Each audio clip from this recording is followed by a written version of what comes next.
Locus Podcast.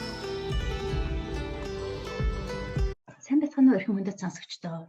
За, Globus podcast өнөөдөр маш сонирхолтой бас нэг зочныг урьж ирүүлсэн байж байгаа. Бид нар өнөөдрийнхөө зочинтой маш олон сэдвээр ялангуяа одоо Герман улсад цагаачлах нөхцөл боломж ямар байдаг юм, одоо цагаачдын талаар зарим хүмүүс дутууд улмаг ойлголттой ирдэг. Мөн Герман улсын нийгмийн эрх зүйн одоо нөхцөл байдал, орчин, халамжийн системүүд гэх мэтчлэн маш одоо өргөн дэлгэр мэдээлэлтэй бас манай зочны маань хувь хүн талаас нь мөн нийгмийн ажилтны хүн байж байгаа, ажил мэргэжлийн талаас гээд маш олон наргалтай сайхан ярилцлага өргөнүүлэхээр гээд зочноо авсан байж байна. За сайн байна уу золоо? Сайн байна уу? За манай золоо Базар садын зол заяа гээд Герман улсад одоо 18 дахь жилдээ амьдарч байгаа, 18 жил амьдарсан ийм туршлагатай оюутан ажилтан гэж хэлэх юм уу? Төгсөх курсын одоо дипломын ажлыг битгий одоо сайхан орчин байж байгаа. Золоо чи манай зочдод ямар мэргэжлэр сурж байна? Ямар их сургуульд сурж байна гэдээ өөрийгөө танилцуулах уу? За тэгээ. За сайн байцгаана уу? Би одоо Дортмундын фах хогшуулаад буюу нөгөө Дортмундын дээд сургуульд нийгмийн ажилтнаар суралцж байгаа. За энэ маань болохоор нөгөө дуал студент буюу 4 жилийн хугацаатай хагас цагаар ажиллаад хагас цагаар сурдаг тийм юу байгаа юм, студент байгаа юм. За тэгээд энийг одоо би 8 дахь семестртээ яваад одоо зөвхөн бакалаврын ажлыг бичих гээд тэрнтэй анхаарлаа хандуулаад явж байгаа. Манай студент болохоор тий нөгөө нэг яг нийгмийн ажилтны дотроо яг зөвхөн нөгөө гадаадуудыг хариуцсан эсвэл ядуурал гэд яг энэ чиглэл рүү мэрэгшсэн нийгмийн ажилтан бол их олон төрөл байгаа.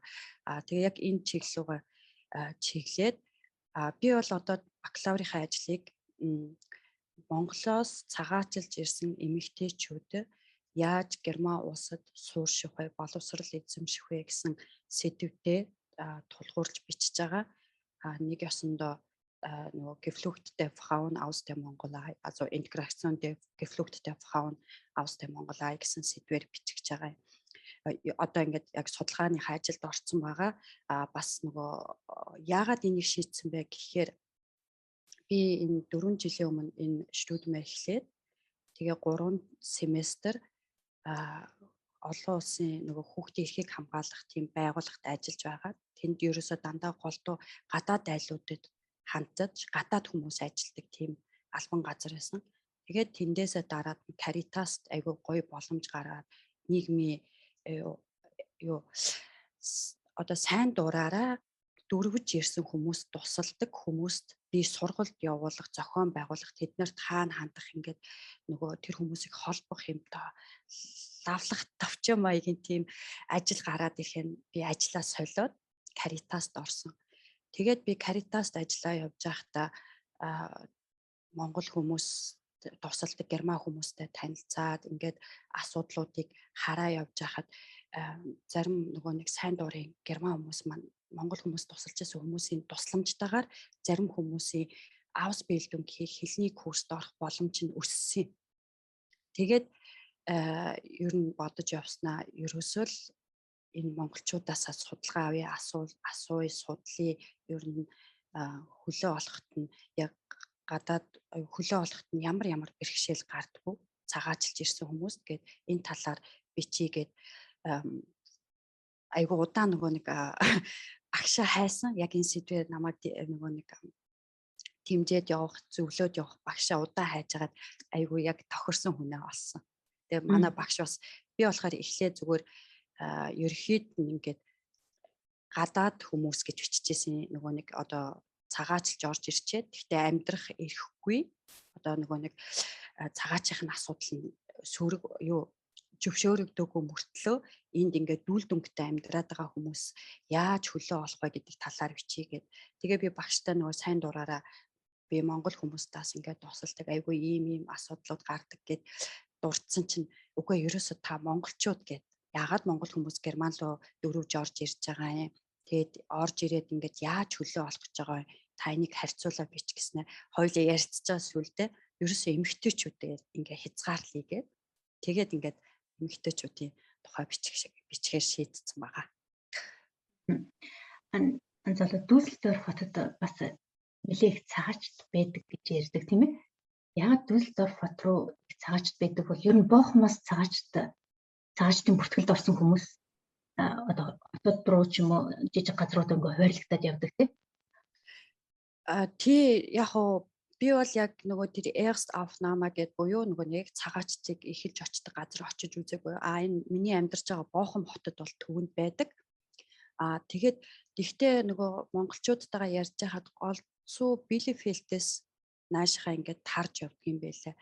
Тэгээ нөгөө нэг цагаач хүмүүсийг хуваарилдаг энэ нөгөө Германы Königsschlüssel гэж нөгөө принцип байдаг. Одоо тэр нь юу гэсэн үг вэ гэхээр тухайн хотын хүн амын хэдэн хувь нь гадаад хүн байна. Гадаад хүний хэдэн хувь нь цагаач нөгөө дөрвсэгт байна. Тэгээд хэдэн хувийг тэр хот нь нөгөө нэг бас тэр хот чинь нөгөө тусламж үзүүлнэ шүү дээ тий. Чадахгүй гэдгээс нь үзэж агаад хуваарилт юм байлаа. Тэгээд сүүлийн одоо 2015 онд яг Сирийн дайнаас болж маш их олон дөрвсэгт орж ирээд Герман улс нээлттэй болсон шүү дээ. Бид нэр хэдэн сая дөрвсэгт авнаа гэд. Тэгээ энэ үеэр бас манай монголчууд их орж ирсэн. Тэгээд би тухайн үед болохоор энэ сургуулаа сурыг, энийг сурыг гэж бодоогүй байсан. Би энэ тэнд орчуулгын товчоонуудаас маш их ийм захиалга гинт ороод ирсэн. Та энд орчуулга хийж чадахгүй, тэнд орчуулга хийж чадахгүй гэд. Тэгээд би орчуулганд явж агаад монгол хүмүүстэйгээ танилцаад ингээд цагааталж орж ирдэг хүмүүс байдаг юм уу? Тухайн үед болохоор би өөрөө зөвхөн оюутнууд юм уу энд гэр бүлээ дагаж ирсэн монголчууд л таньдаг байсан. Ерөнхийдөө оюутнууд их манай хотод ирдэг байсан Боохомд. Би өөрөө энэ Боохомд яг оюутны хотгонд амьдарч ойрлцсон. Тэгэл бид нэр дандаа монголчууд нөгөө хэлний курсээр ирсэн хүмүүстэй их танилцдаг байсан. Гинт нөгөө эрс ингээд айгүй их дуудагдаад орчуулганд тэгээд цагаач хүмүүс байдгийн байна гэдгийг мэдээд тэгээд санаандгүй явж агаад би ер нь нийгмийн ажилтнаас сурчвал зүгээр юм байна гэд тэгээд нөгөө интернетэд хайрсан чинь миний сурж байгаа бас нөгөө студио дөнгөж эхлээ 1 жил болж байсан. Яг бүр ийм дуал студиум нийгмийн ажилтан бэлддэг дуал студиум ихтэй зөвхөн яг энэ гадаадуудад чиглэсэн зорилготой. Тэгээд би ерөөсөө ингээд сурыг тий одоо ингээд энэ их сонирхолтой юм байна гэд.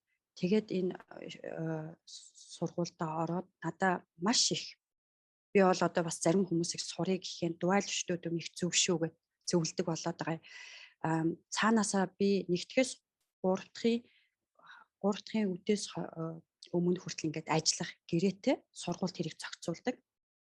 Тэгээд бид нарт болохоор 4 дахь 5 дахьд хичээл орох ингээд бүх юмыг сургуулиас зохицуулдаг. Яг хөө заримдаа бид нар эхний 1-2 жил бол хагас сайн бүтэн санд авиг их нөгөө блог семинар гэж 5 дахьаас хагас сайн бүтэн санд тэгж их ордог байсан.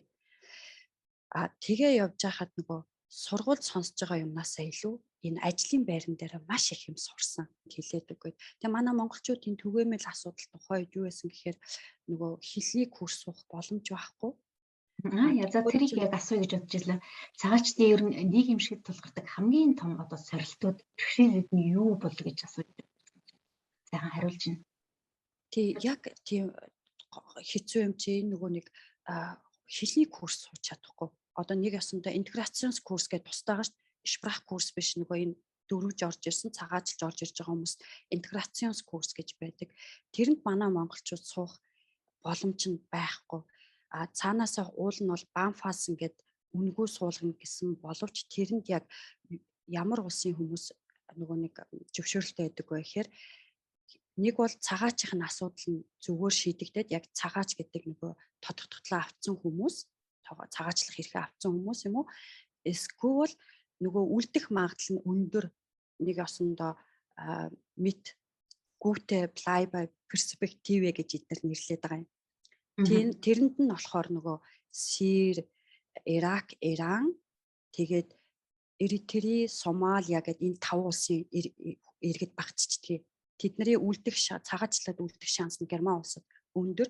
Яг тэгвэл тухайн оронд дайн дажинтай, иргэний дайнтай гэдэг үүднээс тэгэд нөгөө бусад орны хүмүүс болохоор хэрвээ цагаачийн асуудал нь шийдэгдээгүй одоо нэг ёсондоо цагаачлыг өргөдлөө өгчхөөд байгаа тэр цагаацын асуудал шийдэгдэл хооронд хүмүүсийг азуул бивэр бэ гэж нэрлэдэг байгаа юм. Тэр хүмүүс болохгүй эсвэл цагаачийн асуудал нь шийдэгдсэн мөртлөө нөгөө татгалзсан хариу авсан хүмүүс одоо нэг ёсонтой гэдүүлэлтэй гэж хэлээд байгаа. Нөгөө дүүл дүнхтэй хүмүүс хэлээд байгаа. Тэд нар болохоор нөгөө сурах одоо тийм нөгөө интеграцийн курст явах эрх байдаггүй. Тэгээд сүүлийн үед нөгөө энэ гадаадуудыг хариуцсан олон улсын ч бай, хувийн байгууллагууд ч бай нөгөө энэ тал дээр маш их тэмцээд тэгээд зарим хотын нийгмийн ажилчдад одоо тэр хүмүүст хэлний курс суух боломжийг энэ олгоод тэр бичгийг хийгээд өгчдөг. Зарим нь болохоор та банфт ханд гээд банф руу тэр өргөдлөө бичээд өгчдөг.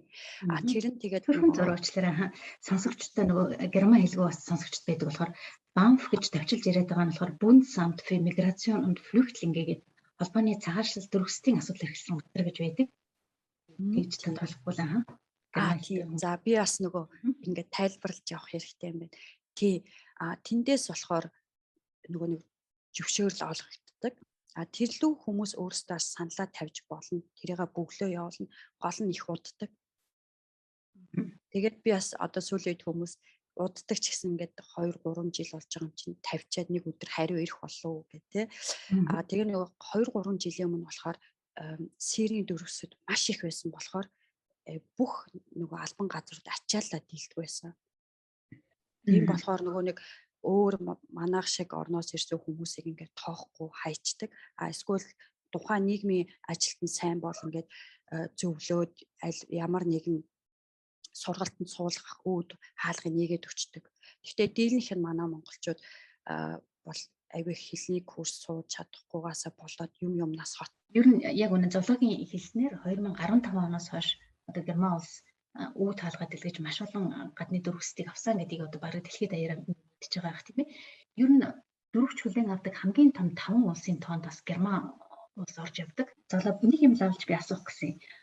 Манай монголчууд ер нь цагаачаар чамаагүй гарсандаа хамаагүй одоо очиод цагаач болчих гэдэг юм уу? Ер нь цагаач ямар вэ гэд цагаачийн талаар өндөр мэдлэгтэй хүн байж байгаа, цагаачийн талаар мэдлэггүй хүн байж байгаа, цагаачийн талаар буруу дутуу мэдлэгтэй хүн байж магадгүй. Тэгэхээр би чамаас яг ингэж тодруулаад асууя. Хэрвээ танаа хамаатны чинь нэг залуу одоо хөдөөнөөс чам руу уцтаад залуу ихчээ би одоо Германд цагаачд авдаг гэж байна. Би цагаачаар очуулна боломж байна уу гэд асуух юм бол чи ер нь ямар хариулт өгөх вэ? Энэ зөв зам уу? Ирээдүйтэй юу? Ер нь юу гэж хариулах бол хамаатныхаа тэр залууд? Би надад ч гэсэн яг энэ асуулт иржсэн. Би бол хэрэггүй гэж хэлдэг.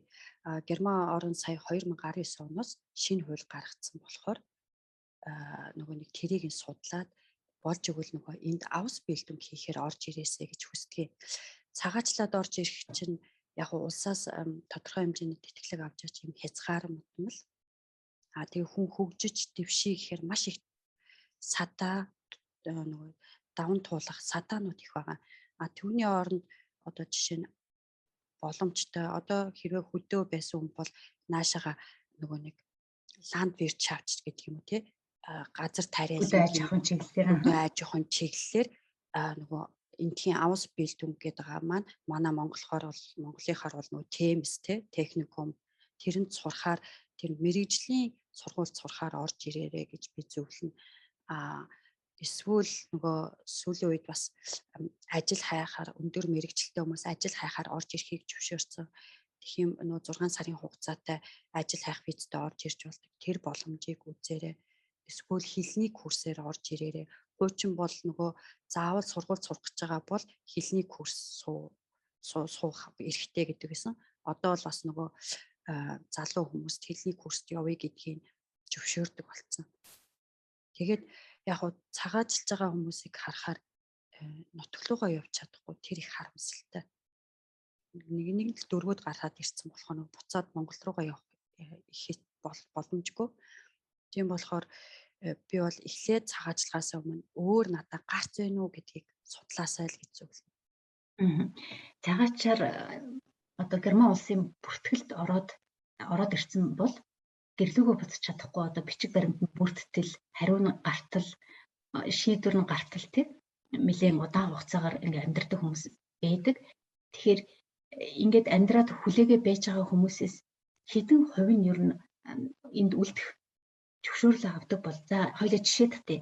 10 одоо цагаачийн бүртгэлд орсон хүмүүсийн хэдэн Герман улсад оршин суух одоо албан ёсны зөвшөөрөл авах боломжтой байдаг бол одоогийн байдлаар монголчуудаа гэж хэлэхэд бол за би бол баг 20% л гэж хэлнэ. Яагаад гэвэл нөгөө монголчууд ихэвчлэн цагаачийн асуудал айгүй хурдан татгалзчихдаг. Тэгээд дараад нөгөө ажил хийх тэгээд татгалзчихдаг болохоор одоогийн байдлаар би зүгээр харж байгаасаад хэрвээ аус бэлдүнг ихэлсэн л хүмүүс ер нь шонстой байна да. Дараад нь нөгөө аус бэлдүнгээ дуусчаад мэрэгжил цагаачилж орж ирсэн хүмүүстээр би ярьж байгаа шүү зэнтэгчээ. Нөгөө 2015 оноос хойш орж ирсэн цагаачилж орж ирсэн хүмүүсийг харахад одоогийн байдлаар 10.1-2 нь хэрвээ тэр хүмүүс нөгөө нэг аус бэлдүнг юм уу мэрэгжлийн сургууль мэрэгжил эзэмших техникумд орсон бол шанс боломж нь байгаа. Зарим нь болохоор нөгөө яг ажиллаа хийгээд тасралтгүй ажил хийгээд явцсан бол бас нэг боломж байгаа. Цагаачтад зарим нь ингэж ярьдаг иймч бичиг шаардж гин тиймч бичиг шаардж гин ингэж явуулж гин тэгж явуулж гин гэдэг нэлийн хэцүү даваануудыг давж яж бас одоо тэр 10 хүний 2 ч юм уу ингэ цаана үлдэж гин гэж ярьж штэ. Би манай гудамжинд нэг юм шинэ хөрш нүүж ирсэн байхгүй тэр хүнтэй ярилцаад байжсэн чинь ер нь явандаа жоохон танилцсан шүү хөршүүдтэйгээ. Тэгсэн тэр хүн одоо болохоор шал өөр мэргэжлэр ажилладаг. Тэгээ өмнө нь болохоор эрх зүй захиргааны за ямар ч гэсэн захиргаатай холбоотой тийм ажил одоо мэргэжлэр төгссөн тийм хүн. Тэгээд гол хийдэг ажил нь болохоор яг цагаачтай ингээ гаргадаг. Цагаачтын асуудал дээр бичиг заасны ажлаа хийдэг. Бүр онгоцон цуулгатал нь одоо тэрийг хариуцж ажилладаг. Тэр ажил бол өөрийнх нь хувьд аюул тохиромжгүй ажилласан гинэ. Заримдаа ингээд аюул хэцүү зүрх сэтгэлээрээ хэцүү байсан. Тэгээд нэлээд хэдэн жил ажиллаж байгаад сүүлдээ одоо тэнд тохирохгүй хүн гэдгээ мэдээд сэтгэлзэн хувьд. Тэгээд шал өөр мэргэжлэр ажилласан гэж хэлжсэн. Тэгээд тэр хүн бас хэлжсэн. Герман улс одоо хуйлал барьж энэ хүмүүсийг ингээд нөгөө ап шипинг болж байгаа гэдэг чинь одоо галбан гаргаж байгаа гэсэн. Тэгэхээр хуйлал дагахгүй бид нар энэ их 83 сая хүнтэй энэ оронд одоо багийн цагаачийг ингээд аваад ах юм бол хүн амын чинь тоо газар нутаг чинь дийлхэ болно. Тийм болохоор яхаар байхгүй хуйлаа бариад ингээд гаргадаг байсан. Гэхдээ одоо хувь хүнийхээ зүгээс хүн чанарын хувьд тэр хүнд аюул хэцүү байсан гэж ярьж байсан. Тэр чи юу ярих вэ? Тий, ер нь бол би бас тэгж л бодно л та хуйлаад барихгүй бол нөгөө нэг одоо нийгмийн нөгөө тогтолцоо ч алдагдаад л эхэлнэ. Тэгээ энэ олон хүнийг бас нөгөө улс нь хангамж өгнө шүү дээ. Нөгөө бүх асуудал шийдэгдэл. Тэгээ эн чинь бүгд л нөгөө татврын мөнгөн дээр явж байгаа болохоор Герман улс тэгж хуйлаа баримталдаг бах. Тэгтээ би миний бодлоор бол Герман улс нөгөө бусад Европын холбоог бодвол цагаач хүмүүст бас нөгөө байгаа хугацаанд арай ээлтэй юм гэж хараад идэгий. Нөгөө хангамжийн өгн эрүүл мэндийнх нь анхан шатны нөгөө юунд хамрагдуулчин тий системд нь хамрагдуулчин тэгээд нөгөө хүмүүсийг яг ингээд хууль нь байгаа ч гэсэн хүн өөрөө хүсээд байхаар бас их дэмжиж өгдөг. Дараагийнх нь шатлуу нь оруулах ингээд дэмжлэгэндээ нь илүү ажилтг юм уу гэж боддог. Тэгээд яг энэ дөрөвсөгт гадаад хүмүүстэй ажиллаж байгаа албан газруудын үгийг бас их сонсдог гэж би боддог. Би өөрөө яг тийм нөхцөлд ажиллаад маш их олон удаа нөгөө хүндээ тэш уу эсвэл нөгөө хотын захиргаа гадаадуудыг хариуцсан хүмүүс ирээд нөгөө бусад ингээ байгууллагууд суугаад яг энэ цагаач хүмүүст юу тулгарч байгаа энэ хотод юу тулгамдж чинь гэдэг тэр асуудлыг шийдэх гээд ингээ санал хүсэлтэд оруулахаар байр сууриа эзэлж байгаа ч гэсэн хэрвээ олон дахин давтагтаад байгаа бол тэрэн дээр анхаардаг. Тийм болохоор хуйлаач баримтлал нь бас боломжийг нь ч олгоод ийн гэж харддаг шүү. Яг тэрнтэй би санал нэгэн тэгээд ер нь цагаачаар ирээд хөл толгоогоо одоо яаж олох вэ гэдэг ихний үед бас маш олон асуудалтай хэлний асуудал. нийгэм өөрөө нийгэм эрх зүйн одоо зөвхөн ойлгоогүй хүн чинь бас амаргүй шүү дээ, хэцүү те их ойлгож байна. Хэлэндээ анхаарал тавиад өөрөө бас нийгмийн идэвхтэй өөрөө их хичээнгүй тийм хүмүүсийг их харж үздэг санагддаг шүү дээ. Тий. Ерөөсөө Герман улсын нөгөө нэг одоо нөгөө 65 оноос эхлээд нөгөө туркууд маань испанууд эднэр нөгөө Италиас авиг их нөгөө ажилчид орж ирсэн. Тэгээд тэр тухайн үед нөгөө улс төрийн бодлого нь энэ хүмүүс ажиллаж байгаа ингээд нутглууга буцна гэд ерөөс анзаараагүй. Тэнгүүд нөгөө одоо энэ Германд 30 40 50 жил болсон мөртлөө герман хэлээр ярьж чаддаггүй хүмүүс байдаг.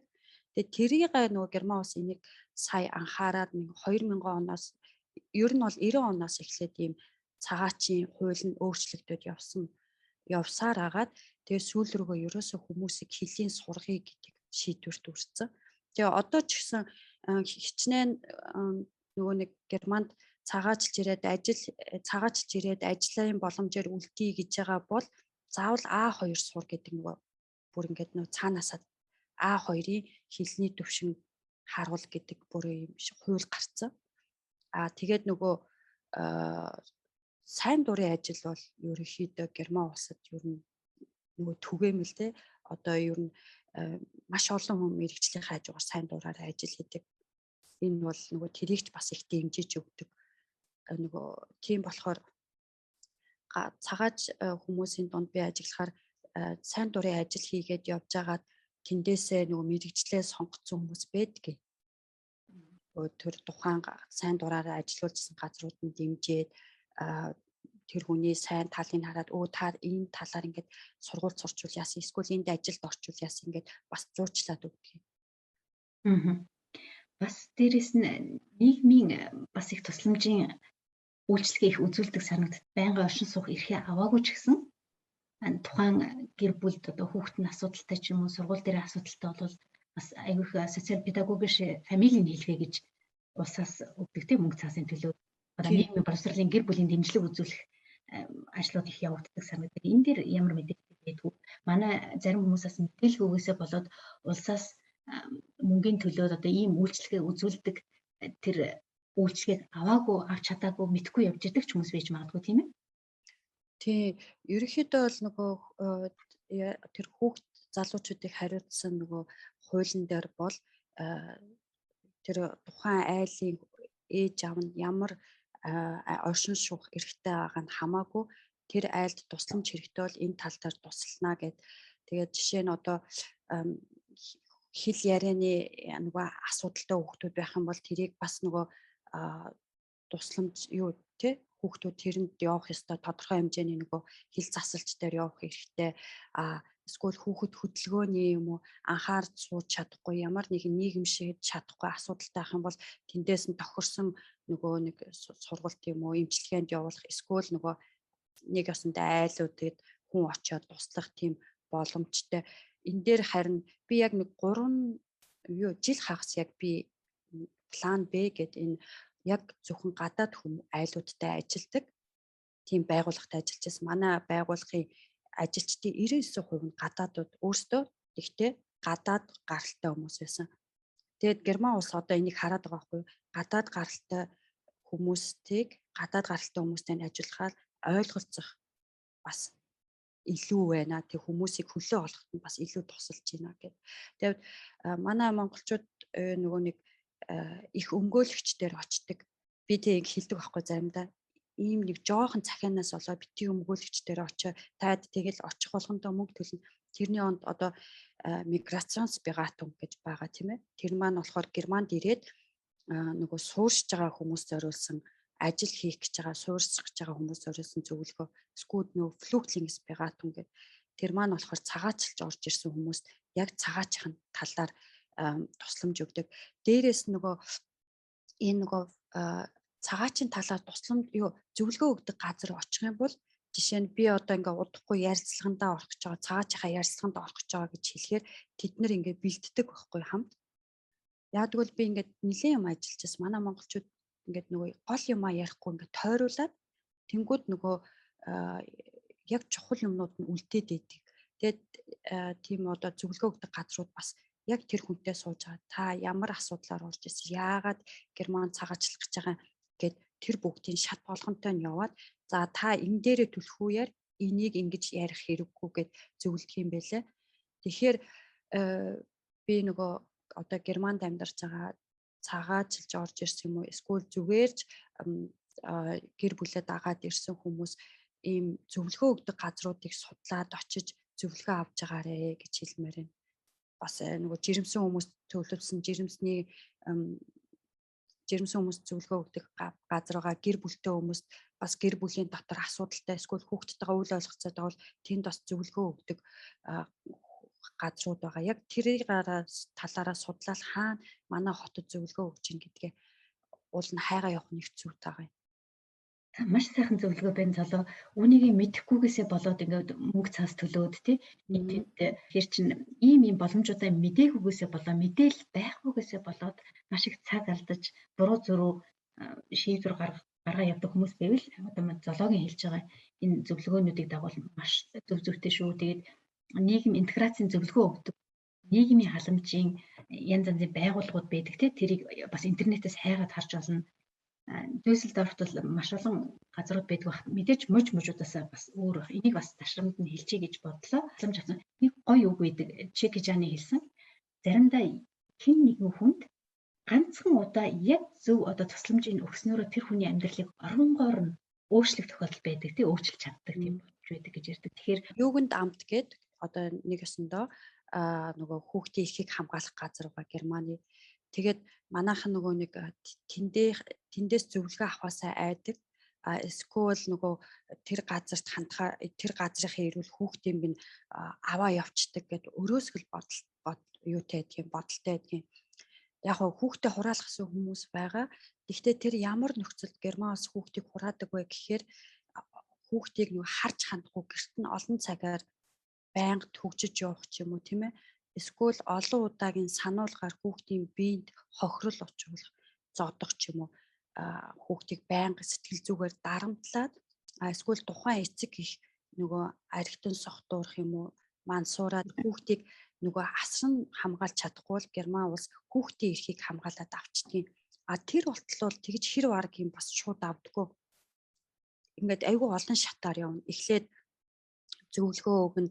Тэнгүүдээ тэнд нөгөө фамилийн бегата гэд гэр бүлд нь нөгөө нийгмийн ажилтан ирээд тэр айлтлыг хүүхдтэй ярилцаа тэр айлд ямар зөвлөгөө за яаж та хүүхдтэй асарч гинүү хандж гинүү хоолоо өгч гинүү гэд ингэж анхаарч яваад тэгээд 2 3 анхааруулж ээж тэр хүүхдийг авдгийг бүр болохоо байхаар нь авдгийг. Тэгээд нөгөө манай монголчууд болохоор тэнд өрөөсгөл бодолтой юуганд амтал гэхээр их муухай газар ирэл хүүхдийг аваа явчихна гэдэг байгаа юм.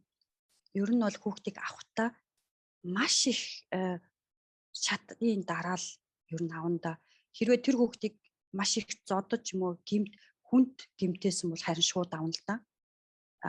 Аюулгүй их нөгөө гадаад айлууд асуудал байдаг нөгөө хүний нутагт ирээд одоо ялангуяа нөгөө хөлөө олохгүй тэгээ юмд бүтэж өгөхгүй байхаар ингээ бухимдал ихтэй.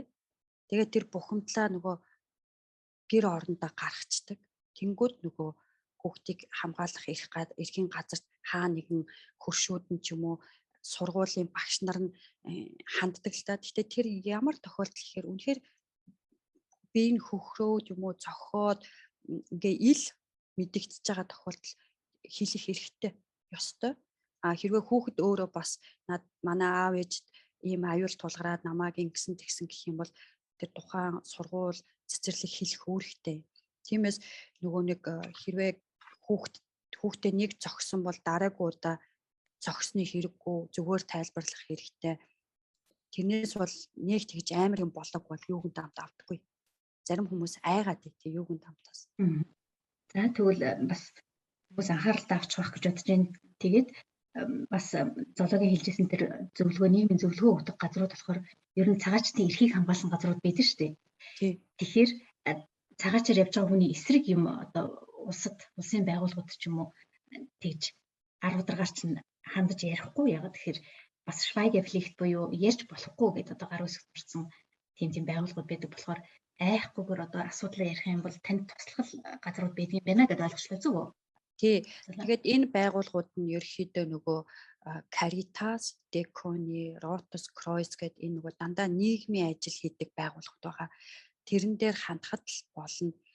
Хот болгонд л ер нь яаж игээл Migrationsberatung юм уу, Integrationsberatung, Integrationsbüro гэдэг ийм нэртэй газрууд байгаа. Тэрэнд нь очиод сураглаад тэр хүмүүс өөрсдөө зөвлөж чадахгүй ч бас нөгөө дараагийн өөр байгууллагт нь хандаж нөгөө нэг замыг нь олж өгдөг юм. За би танд тулж чадахгүй нэ уучлаарай гаргах биш. За танд энэ газрууд туслах юм байна гэд цаашаа арга замын заагаад өгдөг гэсэн үг юм тийм ээ? Тий. Эднэр нөгөө энэ байгууллагууд бас хоорондоо их уулзаж сууж нөгөө мэдээлэлээ дамжуулна. Хоорондоо бас их хамтарч ажиллана. Одоо би ажилладаг байхдаа жишээ нь ингээд сардаа нэг удаа ч юм уу заавал нэг иймэрхүү хотуудын нөгөө хуралд очиж суудаг байсан байгууллагуудыг. Тэгээд тэндээ ингээ би энтэйгээ танилцаад тэгээ хин яг ямар ажил хийдэг, хин дээр нөгөө нэг ямар асуудал дээр хэнийг хаашаа явуулах уу гэд бид нар бие энтэйгээ ингээ мэдээлэлээ солилцдог. Эсвэл би одоо тухайн үед би бас их нөгөө герман хүмүүс зөвлөгөө өгдөг байсан. Герман хүмүүс миний тусалж байгаа энэ айлд ийм асуудал байна. Одоо би энэ дээр яах вэ гэхээр би та тэр байгууллагын жишээ нь нөгөө нэг хүүхдийн мөнгө ч юм уу хүүхдийн эрүүл мэндийн даатгал дээр асуудал гарлаа гэхэд нь би за та хотын захиргааны тэр хүнтэй харьцаарай. Тэр хүн энэ асуудлыг шийддэг. Эсвэл ингээд нөгөө бичиг баримтны асуудал байна. Энийг яах вэ гүнгүүт нь за одоо миний ажиллаж исэн газар бол нөгөө Diaconia болохоор авиг их тийм ажилд оруулах тал дээр зөвлөгөө өгдөг байсан. Тэнгүүд л би за та тийшээ яваарай гэд ингээ холбож өгдөг. Тэгэхээр ерөөсөө нэг газар очичоод тэр хүн танд тусалж чадахгүй ч дараагийн алхмыг хийх боломжийг олгодог шүү. За маш их баярлалаа. Сайхан үнэтэй мэдээлэл би чинь золоо хоёлаа нэг өгүүлбэрээр ер нь буруу дутуу ойлголттой германлууд цагаачаар ирж байгаа ч юм тийм хүмүүстэй зөвлөж хэлэхэд ер нь цагаач болъё гэд орж ирээд цагаачийн бүртгэлд орсон хүмүүс маань үнэхээр хичээнгүй байгаад хэлээ сайн сураад тэр тодорхой төвшний шалгалтыг өгсөн байх ёстой гэж хэлж байна тий. Тэр шалгалтаа өгсөн, хэлээ сайн сурцсан тийм хүн ажлын зөвшөөрөл авах боломжтой юу? Тэгэхээр ажил хийж болдог юм бэ гэд зарим хүмүүс мань ойлгосон байж магадгүй. Энэ зөв үү? Зөв. Германы хуулинд цагаачлж орж ирээд 15 сар болцсон бол одоо хичнээн цагаачийн асуудал шийдэгдээгүй ч гэсэн эсвэл цагаачийн асуудал шийдэгдээс нөгөө татгалцсан хариу авсан ч гэсэн 15 сарын дараа тэр хүн ажил хийх эрхтэй хүсэлтэд гаргах эрхтэй. Тэрийг нь Ауслиндээ би хуурдаж зөвшөөрдөг.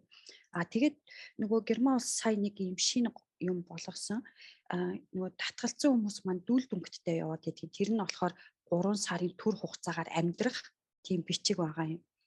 Гэхдээ тэр бичигтайгаа чигсэн хэрвээ ажлын гэрээ аваад ирэх юм бол нөгөө ажиллах эрхийг тэрэндээ дараад өгчөж байгаа юм. За тэгээд энэ ажиллах эрхтэйгээ ингээд 18 сар зогсоо зайгүй нөгөө нийгмийн даатгал нөгөө төлөх ёстой бүх даатгалаа төлөөд дээрээс нь 7 хоногт дор хаяж 30 цаг ажиллаад 18 сар болчих юм бол нөгөө хүндээ удаа хугацааны тэр бишиг тийм хүмүүс дүүлдүн гэдэг удаа хугацааны тийм дүүлдүнг тавьчихж байгаа юм. Тэгээд явхаар бас тэр хүмүүст арай илүү хүүхдийн мөнгө авах эрхтэй болчихно.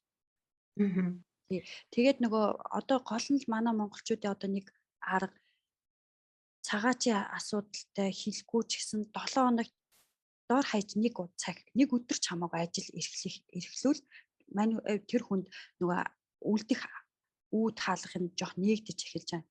За тэгэл нөгөө 7 хоногт нэг удаа ажиллаж байгаа л ажиллах цагаа ингээд нэмсээр яваад сүүлийн үед бол аюулгүй их олон хүмүүс бас ажлын байртаа болж байгаа. Манайхан ч ажиллах шүү дээ. Бас нэг юм эхлээд авчуулаа. Тий. Тэгээ би гэхдээ энэ дээр бас хаяа хэлдгийн нөгөө сайхан Монголдо үнэхээр сайхан мэрэгжилтэй боловсралтай хүмүүс ороод ирсэн. Энэ бол мэдээж л амьдралын ихээр л хүмүүс наашаа цагаачилж гарч ирж байгаа. Арай илүү амьдрал, арай 50 орчим ч юм уу янз янзын шалтгаанаар гарч ирж байгаа. Энэ тохиолдолд заримдаа би яг нэг гоё сайхан мэрэгжилтэй хүмүүс нөгөө Абас агентур гэдэг эдний хөдөлмөр эрхлэх газар нь очиод болж игэл би ингээд мэрэгчлэрээ юм хиймээр байна, мэрэгжлийн дагуу сургалтанд сумаар байна гэд нөгөө хар бор ажил хийхээсээ илүү бас нэг тэр үүд хаалгаа нэгээ явчихаасаа гэж би хүсдэг. Тийм боломжууд бас байгаа юм байна тийм ээ. Тийм байгаа. За бас нэг зүйлийг хэлэхэд манай зоологийн хэлж байгаагаар очиод ингээд би ийм ажил боллоо гэд ажлын гэрээгээ барьж ирснээрээ ингээд ажилтай болох боломж бас байгаа юм байна. Бас нэг тооцоолоогүй бас нэг юм нь юу вэ гэхээр ажил олох гээд одоо ажил олгогчдоор очиход та 3 сар одоо ингээд амьдрах эрхтэй юм байна. Тийм болохоор танд энэ ажлыг өгөхгүй гэсэн одоо үүд хаалгуудтай хүмүүс их таардаг юм шиг байгаа тийм ээ. Тэгэхээр бууж өгөхгүй одоо ажлаа их сайн хайгаа явж идэл бас нэг сайн хүн таарад ажилд авах гэрээн дээр одоо гар үсэг зураад явуулж болох нь шүү дээ тийм ээ. Тий, яг энийг би нөгөө нэг юуны нөгөө дэглэний үлгэр шиг гэж хэлдэг байхгүй. Хаа надад тэрийг өгөөч гэдэг шиг Ausländer Behörde нөгөө ажил олгогч тэгээд эндээ бас дунд нь Arbeitsagentur гэдэг нөгөө хөдөлмөр эрхлэлтийн хамгаалах газар чи нөгөө бас ажлынхаа эрхийг бас давхар зөвшөөрдөг. Ausländer Behörde зөвшөөрөхөөр Ausländer Behörde тэр дээр нөгөө бичгэн дээр нь ажлах эрхийг даардаг. Тэнгүүд ингээд би энэ лугаа явуулаад идгээ. Энэ үед болж өгвөл өөр нэг хүнийг гуугаад хилтэй ч юм уу эсвэл таньдаг герман хүнийг гуугаад хамт тэр нөгөө Ausländer Behörde-д очиод ингээд би үнэхээр ажилламаар байна. Та нар миний ажиллах эрхийг дараад өгөх юм бол манай ажил намайг авъя гэсэн ингээд. Тэгээ сүүлийн үед анзаараад хахад Ausländer Behörde нөгөө аль болох хүмүүсийг ажиллахын зөвшөөрөх гээд ажлын байр байна. Би ажлыг хүсэлт гаргавал за та энэ цаасыг ажил олгогчоороо бөглүүлээд эргээд нэг цаас өгдөг болсон. Тэгээд тэр цаасаа ажил олгогч нь бөглөчхөөр Ausländer Behörde цаашаа Arbeitsagentur гэдэг тэр нөгөө ажиллах эрхийг бас зөвшөөрдөг газар руу нөгөө хөдөлмөр эрхлэлийн газар руу явуулчихж байгаа юм. Тэд нар юуг шалгаж байгаа вэ гэхээр нөгөө нэг германч чи ийм дүрмтэй шүү дээ. Зарим мэрэгжилтээр эхлээд нөгөө Германы иргэн, дараад нь нөгөө Европын холбооны иргэн, дараад нь 3 дахь орны иргэн энэ ажилд орж олно гэдэг нэг ийм нөгөө шалгууртай тий. Цагаачдын хувьд хэрвээ Германд ирээд 1.5 жил болсон, 15 сар болсон, бүр 18 сар болсон бол тэр нөгөө нэг хүлээлгний юу өнгөрчихөж байгаа. Тэр хамаагүй болно. Хэрвээ ажиллаад олоод ирэх юм бол ажилдаа орж болно. Тэр шалгуурал нь бас явагддаг шүү. За тэгвэл баярлалаа. Бас жоохон монголчлоод ингээд элдэ устдаа хүний дагуулад яваарай. Учир байдал өөр шүү гэдэг хэлж явах шиг байна тийм ээ. Нэг талаас бас сая зоологийн маань хэлсэн эхний ээлжинд герман хүмүүсийг хоёр дахь одоо ээлжинд Европын холбооны орны хүмүүсийг гээд энд бас нөгөө Европын холбооны орнууд чинь үүрэг хүлээц байдаг тийм тухайн орноос ирсэн хүмүүсийг бас ажиллаар хангах ч юм уу маш олон үүрэг хариуцлага хүлээсэн байдаг учраас яахаар аахгүй манай монгол ч гэсэн эхний ээлжинд монгол хүмүүсийн ажилтай байлгахыг бодно тийм ээ. Хэдтээс одоо жишээлбэл барилгачид ирэхээр манайхан дургуутч чи хүлээж авдаг шүү дээ энд ажиллах хүмүүс байхад гэдэг шиг. Тэгэхээр энд бас тийм ёс зүйн тим байдаг юм байна тийм ээ. Тэгээд хүмүүст хэлээд өгч баярлалаа. Тийм байгаа. Гэхдээ тэр нь болохоор тодорхой мэрэгчлэлүүд нөгөө инженер, эмч нөгөө том тодорхой мэрэгчлүүд байгаа. Зүгээр жирийн одоо ажлууд дээр бол бас нэг тэгж амар харьцуулахгүй. Яг энэ нөгөө чухал эмчээрээ ажлын нөгөө инженер, техникийн ажилчид, ялангуяа техникийн ажилчид, барилгын инженерүүд эднэр дээр яг тэрийг анхаардаг юм билээ. Нарийн мэрэгчлэлээр баярлалаа. Золоо үнэхээр их сайхан хэрэгтэй, маш олон сайхан хэрэгтэй мэдээлэлүүдийг өгж байна. Өөрийнх нь бас хувь хүн тал руу орё гэж бодож байна. Ер нь бас чи өөрөө ингээд гадаад хүн байж байгаа. Гадаад хүн гадны орнд ирээд өдийг хүртэл одоо сураад нийгмийн ажилтнаар ажиллаад явж байгаа чинь бас нэг амжилттай байгаагийн илрэл гэж би харж байна. Тэгээд мэдээж өөрөө ингээд энэ нийгэм нэлээд суурьж чадсан байж байгаа гэж надад бол санагдаж байна. Тэгээд чи өнөөдрийг хүртэл энэ төвшөнд хүрч чадсан Герман дахь амьдралын чинь замыг зураа гэдэг юм бол чи ямар зам зурх вэ? Хурдны зам зурх уу, хөдөөний зам зурх уу, уулын өксүүр зам зурх уу, ямар зам? Би яг нөгөө голын урсгал хэлэндээ. За хөдөөний зам юм да. Тэ нөгөө анх бол ирээл явж исэн тэгээд дараад нь гэр бүлээ үүсгээд тэгэнгүүтээ бас ингээл өөрөөр за өөр юм хийгээ гээл ингээд маш их ингээл өөрийнхөө барцаа замыг туулах үедээ туулаад явж исэн болохоор за хөдөөний зам юм байна. Хурдны зам гэж арайлгүй хөдөөний зам. Та булганы нөгөө 32 тойргийг мэдэх үү? Нөгөө 32 даваа. юм уу?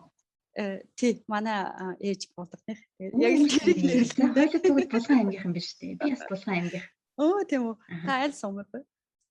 Чи яасан сэн юм бэ? Би аймын төв охин байна. Өчтөр манай сумыг хөдөө гэдэгээс одоо тийм байхгүй болсон шүү дээ. Дэлхийн нийтээр адилхан болсон. Танах ямар сум гинэ? Манай ээж унтих. За баян агт сумынх. Гарал үүслээрээ. За тэгвэл нь хоёлоо яна нөгөө би бас нөгөө нутгийн гээд нэг тэгж нотрохож тэгж харгал магарал үүсэх талаас нь ярих дуртай биш. Үгүй зүгээр. Хоёлоо болгоомжтой мэд хүрчихв. За тэгээ би хотын үн тэгсэн ч гэсэн Булган аймагт Монголд амрах гад очихороо дандаа очдог. Тэгээд Булган аймгийнхан болон бас нийт монголчуудаа энэ өдрийн мэндийг хүргье. Бас тэглээ нийт монголчуудаа болон бас манай Булган нутгаас сонсож байгаа сонсогч энэ өдрийн мэндийг бас миний зүгээс хүргэж байна. За хоёлоос чигтэйхэн яалаа. Аймгирхлаа. За тэгэхээр эцсийн бүлэгт нь ер нь цагаачаар яваад зарим нь бас амжилттай сайн явж байгаа хүмүүс байгаа шүү дээ, тийм ээ? Амжилттай сайн явж байгаа хүн байж байгаа, асуудалтай хэцүү байж байгаа хүн байж байгаа. Ер нь хүн бас төлөвлөөгүй ирээд ийм хэцүү байдалд орчлоо. Би ийм цагаач ийм гэж бодоагүй гэд бодоод явж байгаа хүн байж байгаа бол ер нь хүн дунсан хүн чинь өөрийнхөө унсан бүгэ цаашаа малтахгүй аль болох дээшээ гарч ирэхийг л бодно. Тийм болохоор өөрөө хичээж явах юм бол их сайхан боломжууд байт юм байна гэд Соломон яриад өглөө. Золоо гэр бүлийн асууж болох уу? Гэр бүлтэй хүүхдүүдтэй хэдэн хүүхдтэй байна уу? Гэр бүлийнхаа хүнийг танилцуулах уу гэд асууж байгаа. За манайх 3 хүүхэдтэй айл, 3 хүүхэдтэй. Хүүхдүүд маань одоо 6 настай, 12, 14 настай. За манай гэр бүлийн хүн Монгол хүн. Бид хоёр Монголд хоёлаа танилцаад үеигч байгаа. Тэгээ би эхлээд оюутнаар ирээд тэгээд нөхөртөө энд бас ингээд чи бас сурах боломжтой юм байна. Оюутнаар сурч үзэх үү гэд тэгээд ингээд манай нөхөр иржсэн. Тэгээ бид хоёр энд ирээд хоёлаа 3 сайхан хүүтэй болсон. Тэгээ манай охин бас одоогоор Боохом хоттой одоогоор ч биш ер нь ирээл энэ Боохом хотын хевсний нэг юм компанид гэдгийг тэнд ажилласан. Тэгээд тэндээ ажилласаар л байгаа. За баяр хүргээд бол 3 хүүтэй гэхээр манайх чинь дахан бэр гэж ярьдаг лөө. Тийм. Дахан бэр болсон биз дээ. Баяр хүргэе. Баярлалаа. За мэрэгжлийн онцлог, мэрэгжлийн чадвар гэж бас байдаг тийм. Нийгмийн ажилтан хүний хувьд ямар онцлогтой байдаг юм бол би ингэж бодлоо да ер нь заримдаа багш хүнтэй яриад байж хат багш гэдгийг мэдэхгүй байж энэ хүн багш хүн байж магадгүй гэдэг нэг багш нар нэг өөр байдаг санагддаг. Тэгэхээр чамайг бас ямар мэрэгчлэр сурч байгааг чинь мдээгүй бас хажуугаар нь ямар мэрэгчлэр нийгмийн ажилтнаар ажилладаг чинь мэддэггүй хүн чамаас бас нэг асууж ирсэн тийм тохиолдол гардаг чи нийгмийн ажилтнууч гэдэг юм уу? Ямар нэгэн тийм онцлог байдаг уу? Ялгаа. Манай нэг найз тоглоом хийгээд идэх энэ нийгмийн ажилчтай нэрээ айгу дандаа л нийгмийн ажилчт шүү гэд яг тэрүүгээрээ нөгөө арай илүү нээлттэй юм хүмүүстэй арай илүү нээлттэй хүний нөгөө асуудлыг сонсох нь арай өөр юм болов уу гэж би боддгийн.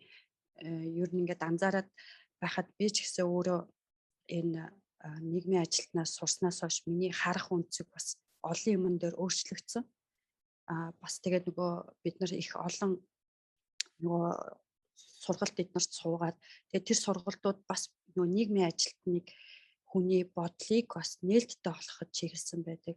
Жишээ нь би бол өмнө нь нөгөө ижил хүүстэн гэхэд бол одоо нэг их үнцэшгийг нөгөө хуучин үзлээрээ ир эмэгтэй хоёр л гэж хүн байх ёстой гэж боддог байсан бол одоо бол нээлттэй ижил хүүстэн тий тэгээ яг л адилхан хүмүүстэй ер нь бол нийгмийн ажилтны хүмүүс арай илүү нээлттэй байх гэж бодож байна. Баярлалаа. Бас сайхан хариулт энэ ер нь нийгмийн ажилтан хүмүүс бусдын төлөө бас их юм идэх хүмүүс байдаг тийм. Тэгээд маш их баярлалаа. яг би бас тэгтий нэг нь нийтийнхээ төлөө, нийт нь нэгнийхээ төлөө. Манай Монгол бас тийм үг шүү дээ. Тий, ер нь бол тэр яг өвнө ер нь л бүгд хамтдаа нээлттэй хин нэгэнтэй нээлттэй байж л тухайн нөгөө одоо бид нар бол клиентэн гэдэг байгаа ш нөгөө бидний нийгмийн ажилтны үйлчлүүлэгчтэй бид нар ойлгохын тулд нээлттэй байж бас нөгөө олон талын юм дээр мэдээлэл авч яж өөрийнхөө үзэл бодолтойгоо эргцүүлэн бодож чиж нээлттэй болох юм билээ л дээ. Тэрнээс бас нээлттэйгээ бүх юмд яахгүй зүгээр тухайн асуудалтай өөрөө ямар байр суурьтай байгаагаа өөртөөгөө бас сайн харьцах хэрэгтэй юм байна. Нээлттэй гэдэг дээр ийм тохиолдол гардаггүй бас л хүн юм чинь хүн ер нь ахидаг тийм ээ. Гарын барьсан хүн богоог нь барих гэж хичээдэг ч юм уу тийм хүмүүс бас байдаг. Тэгэхээр чи монгол хүмүүстэй туслаад монгол хүндээ санаа тавиад ингэж явж хахад өөрөө гэр бүлтэй оюутан хүн байж байгаа, хажуугаар нь ажилдаг гэдэг ингээд цаг завгүй байж байгаа шүү дээ. Түүнийхээ хажуугаар нийгмийн ажил хийгээд ингэж явж байгаа. Ингээд хүн тусалж яхад өшөө илүү ахидаг. Өөрөө одоо илүү юмаа сурч захиагаа орчуулах гэж оролдохын оронд одоо чам руу олон дахин захиагаа явуулдаг ч юм уу тийм хүндрэл учруулах тийм тохиолдол гардггүй. Германчууд ерөнхийдөө бас өөрсдөө ингэж ярьдаг шүү дээ. Хүнтэй сайн ойлцож явахыг хэрвээ хүсдэг юм бол хитрхи ойроос харлтгүй гэж ярьдаг шүү дээ. Тэр хүний хитрхи ойроос хит наалдалтгүй гэж хэлэх юм нэг талаас. Тэр иймэрхүү тохиолдолд ер нь гардаггүй хүндрэл бас учирдаг уу? Одоо гайг болсон. Өмнө нь гардаг байсан. Тэгэл нөгөө нэг хүн тусалчаар нөгөө найз нөхдөд ингээд агих нэг уцаар ингээд юунууд ингээд агих зураг мураг ороод тэр нэг орчуулад өгөөч гэд. Тэгээ нэгдүгээр тэр чинь бас нөгөө даатан шүүж буюу хувь хүний юу ингээд миний мэдээлэлд орж ирээд байгаа юм. Хоёрдугаарт нөгөө орой 8-аас хойш ч юм уу те эсвэл шүүн ч юм уу гэл юм орж ирдэг байсан.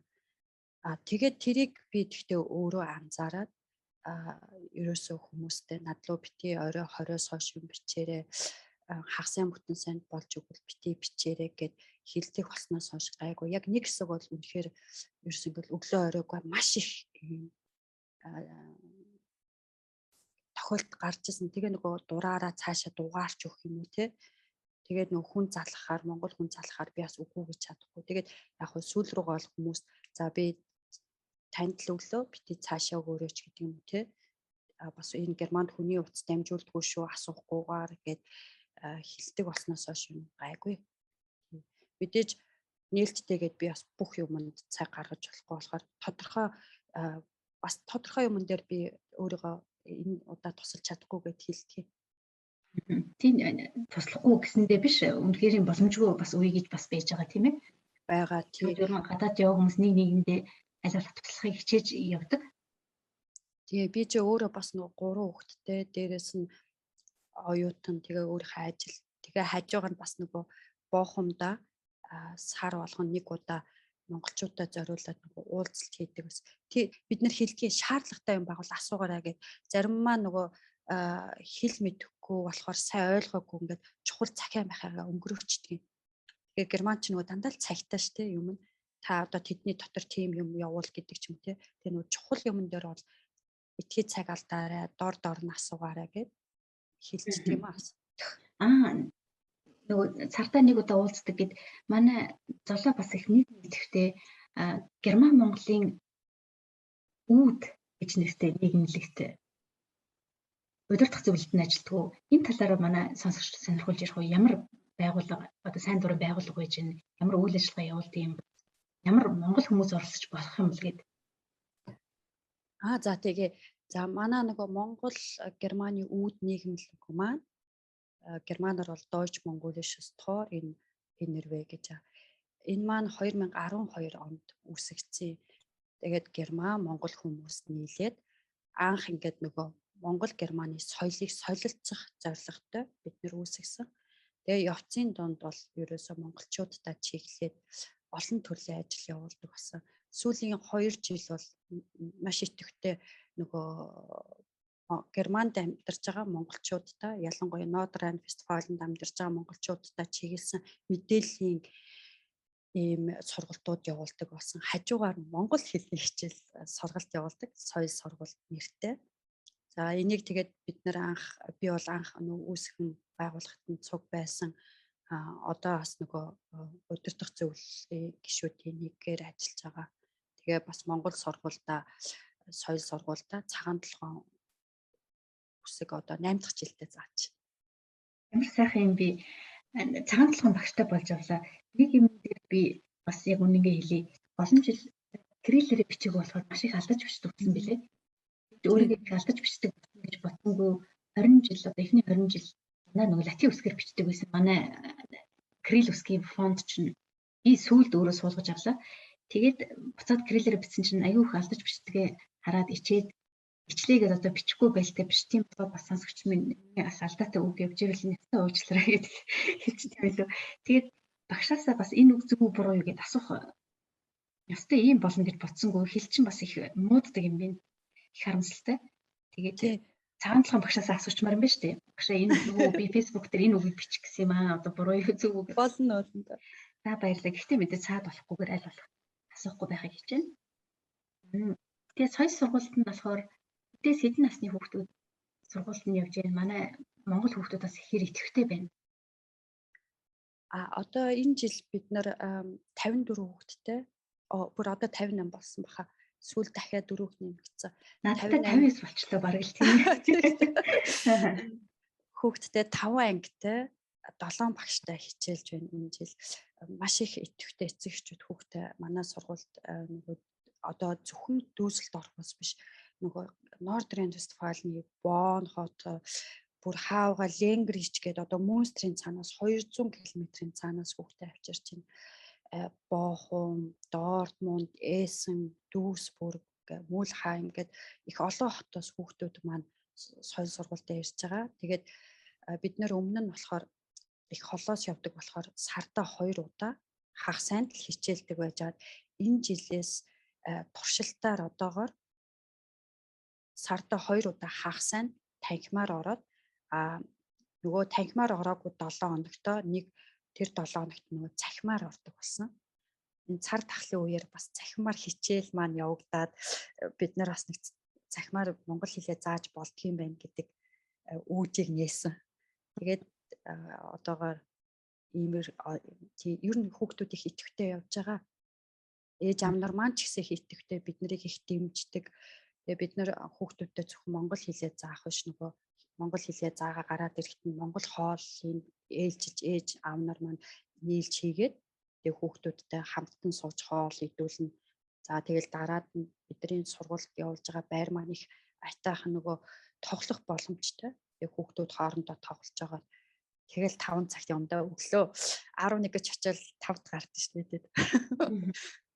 За тийм маш их баяр хүргэе. Монголынхон залуу үеийнхний хүүхдүүдээ бас их хэлийн заагаад явж ирнэ гэдэг бол маш том тус нэмэр гэж бол би харж байгаа. Энэ ажилд нь бас их амжилт хүсье. Баярлалаа. Хийж байгаа. Золоо хоёлоо буцаад чиний сурж байгаа мэргэжил рүү ч бас орё гэж бодлоо. Ядуурл, цагаачлал гэдэг ингээд бас л их эмзэг сэдвүүд дээр тий ярилцах болж байна өнөөдөр. Тэгээд хүмүүс бас сонирхож магадгүй Германд байдаггүй манай зарим монгол хүмүүс ядуу хүн гэж бас байдаггүй. Германд ядуурлын төвшин ер нь процентаар хэлбэл ядуу хүн буюу одоо ядуурлын тодорхойлтыг яаж гаргад юм бол яаж дефинер нь болд юм бол ядуу хүн гэж одоо хэн бэ? Тий, ядуу гэдэг маань Герман улсад бол нөгөө нэг Герман улс амжиргааны нөгөө төвшнгөө тогтооцсон. Тэгээд тэрнээс доогуур тэр төвшөнд хүрч чадахгүй хүмүүсээ хэлдэг. Ялангуяа Герман улсад нөгөө Kinderarmut буюу хүүхдийн нөгөө ядуурлыг их хурц авч хэлцдэг. Тэр маань юу гэсэн үг вэ гэвэл хүүхэд нөгөө нэг чөлөө цагаараа секц дугууланд явах тий өөрийгөө хөгжүүлэх боломжтой нөгөө тохирсон өөрийн гэсэн өрөөтэй байх тий энэ бүх хангамж нь хангагдаагүй тохиолдох нөгөө ядуурл гэж үзэж байгаа. Герман улсад байдаг ядуурл би анх яг нөгөө ажилд орчоод тэгээд тэр хүүхдийн эрхийг хамгаалах байгуулагч чинь ер нь бас нөгөө яг хэцүү яг ийм айлууд байсан. Тэгээд би очихдоо үнэхээр Герман улсад ийм хороол байдгийм үү гэдсэн юунд хүрч исэн. Тийм нүдэн орой дээр гарах тийм тохиолдол гарч исэн. Хотод л улс болсон л хотод яг ийм нэг жижигхэн тийм хорол байдаг юм билээ. Би бол 2-3 хотод үзээд үнэхээр өөртөө итгэж байгаагүй. Герман улс ийм юм байдаг юм уу гэж байгаа. Ядуурл Герман улсад байгаа. Тэгээ энэ маань бас нөгөө яасан бэ гэхээр заримдаа нөгөө мэрэгчлээ ажиллах чадвараа алдсан ч юм уу тий улсаас хамааралтай. Тэгээ улсаас авж байгаа мөнгө нь бага. Тийм тохиолдолд бол байгаа. Германд бас ажилгүйдлийн мөнгө гэж авдаг тохиолдол байдаг тийм ээ. Ажилгүйдлийн мөнгө гэж авдаг. Заримдаа бас урт хугацааны ажилгүйдлийн мөнгө авдаг хүн байдаг. Бараг насаараа ажил хийгээгүй шахуу хүн байдаг тийм ээ. Энэ дээр чамд ямар нэгэн тоо байдаг уу? Магадгүй манай сонсогчид сонирхож магадгүй ажилгүйд одоо жишээлбэл хаагц фиа гэж байдаг шүү дээ тий. Хаагц фиа авдаг одоо ажилгүйдийн мөнгө авдаг хүний авдаг мөнгө нь хэд байдаг юм бол ойролцоогоор энэ дээр ямар нэгэн тоо байдаг уу? Бага тэр нөгөө өрхөөсөө болоод жишээ нь энэ гэхдээ одоо 21 онд өөрчлөгдөж магадгүй би нөгөө 19 оны хаар танд хэлчихье. Тэгэхэд бол нөгөө ганц бие хүнд 430 евро. Тэгээд хэрвээ 2 хүн хамтдаа амьдардаг бол том хүнд нь 390 орчим байсан. Тэнгүүд хүүхдүүдийг насаар нь 0-оос 7, 0-оос 8 гэх тэгээд нөгөө ингээд 8-аас 12 гэдгсэн санаж чинь. Тэгээд 13-аас дээшээ нөгөө ингээд ангиллаад бас тодорхой хэмжээний мөнгө өгдөг. Тэгээд яхад мэдээч тэр бол бас л бага мөнгө л дөө. Тэгэхээр яг Германы амжиргааны хамгийн доотлол нь ус тэрийг бол олгодог. Тэгээд дээрэс нь байрных нь мөнгөний бас ус дааж байгаа. Яг уу нөгөө нэг Монгол хүнтэй анх би яг ажилд орчоод тэр мөнгийг бол манай Монголд бол өөр хэм ажиллаад энэс бага мөнгө авдаг та гэж боддог байсан бол одоо би өөрөөр харж байгаа тэр хүмүүс маань айгүй хязгаар мал байгаа байхгүй. Нэг улсаас хичнээн тодорхой хэмжээний мөнгө сар болгоо авч байгаа ч гэсэн зарим хүмүүс ингээд нөгөө яг манай монголчуудыг нөгөө нэгнээс дараагийн 30 хүртэл ингээд бүх мөнгө хоолны мөнгө ингээд хуваарлцсан. Тийм амьдралтай хүмүүс байдаг юм билээ. Тэгээд одоо ганц бие эмэгтэй хүн ч юм уу тий хүүхдүүдээ ингээд анги хамт олонныхаа амралтанд явуулъя, энэ тэрд явуулъя гэхээр тодорхой хэмжээгээр улс даадаг ч гэсэн нөгөө хувьц хунаар энэ тэрийг бэлдэж чадахгүй тийм хүмүүс байгаа. Тэгээд манай Монголын одоо төгрөгтэй харьцуулахад чиний саяны дурдсан мөнгүүд 400 хэдэн евро гэдэг их өндөр сонсогдож байгаа мэт боловч энд амьдралын одоо амьдрах өртөг зардал их өндөр байдаг болохоор тий байр түрээслэлт маш өндөр, үйлчлэгээ, сервис ер нь өндөр байдаг болохоор тэр яг Германы тий би анх бас нөгөө өөрөө тэгж нөгөө монголоор сэтгэж боддог байсан. Тэгээ яг ингээд эргээд ингээд бодохоор яг тухайн айлын юу энэ нийгэмдээ бол үнэхээр мөнгө хөрөлцөхгүй байгаа. Тэгээд зарим хүмүүс хэдэн жилч амралтанд ч явж үзээгүй тий хүүхдүүдтэйгээ бүр ингээд нөгөө нийтийн парк руу ч орж үзээгүй тийм тохиолдол гарч ирсэн. Бүр ингээд би өөрөө Германд ийм юм байдгаа гэж үзчихсэн. Маш их баярлалаа. Өсөх хандлагатай байгаа юу? Ер нь дэлхийн прогнозыг харахад ийм ядуурл ямар чигтээ явж байгаа бол одоо ган гачгаас болоод дэлхийн уур амьсгалын өөрчлөлтөөс шалтгаалаад бас их хэцүү байдалд орж байгаа орнууд байж байгаа тийм ээ. Африкийн орнууд байж гэн. Тэгээд ер нь 2020 оны тоогоор би уншижсэн 82.4 сая хүн ер нь эх орноосоо дөрвөөд ингээд хажууд хөрш орондоо очиод явж байгаа. Энэ бол маш том тоо. Бараг дэлхийн нийт хүн амын 1% тэнцэх хүн одоо замд явж гэн гэсэн үг шүү дээ. Тэгэхээр бол их өндөр тоо. Тэгээд энэ ямар хандлагатай байна? Дэлхийн чиг хандлага. Энийг манайх яг хичээл дээр үзчихсэн. Нөгөө одоо энэ улс төрийн дөрөв одоо дайн дайчны дөрөв дайд данжнаас болоод дөрвж байгаагаас илүү энэ байгалийн үзэгдлээс болоод дөрвж байгаа хүмүүсийн тоо маш их өсөж байгаа. Жишээ нь энтхийн нөгөө за би яг тэр хотын нэрийг мэдэхгүй нөгөө одоо амьдрах орчин бүр ингээ алга болоод байгаа. Нөгөө газар хөдлөлт юм уу нөгөө далайн нөгөө давал юундаа ингээ идэгдээд тэндээс маш олон хүн дөрвж байгаа энэ дэлхийн нөгөө уур амьсгалын дулаар л бол бас их нөлөөлж байгаа гэд үзчихсэн. Яг энийг манайх бас сэдв дээр орж ирсэн. Яг тийм байна. Пакистан жишээлбэл 1.4 сая гадны цагаач 2020 онд авсан гэж байгаа. Тэгэхээр эдгээр Пакистан хоёр чинь хил залгаа. Тэгэхээр хөрхи гарлаа хоол явлаа гэтэл Пакистан дээр л ингээд буух чинь Пакистан өөрөө их хөгжил дөрөө орно шүү дээ бас тийм. Гэх мэтчлээ их хэцүү болж байгаа шиг байна. Миний хувьд ер нь бид нар дэлхийд даяараа байгалаа хайрлахгүй гэдэг ингээд бас нэлээд өөрсдийнхөө зуршлаа жоох өөрчилж байгаа. Чиний хувьд юугаа өөрчилсөн бэ? Бас их дэлхийдээ хувь нэмэр оруулах, хувь хүн талаас, гэр бүлийн чинь талаас юун дээр өөрчлөлт гаргав эсвэл нөгөө нэг хунцэр хэрэглэг маш их багасгасан. Би ер нь одоо аль болох дэлгүүр орохоор нөгөө ногоо эднэр хиллэж авдаг болсон. Тэгээд аль болох гэрээсээ нөгөө даавн тороо байрж ороод одоо алим авахтааж тэр гялгуурууд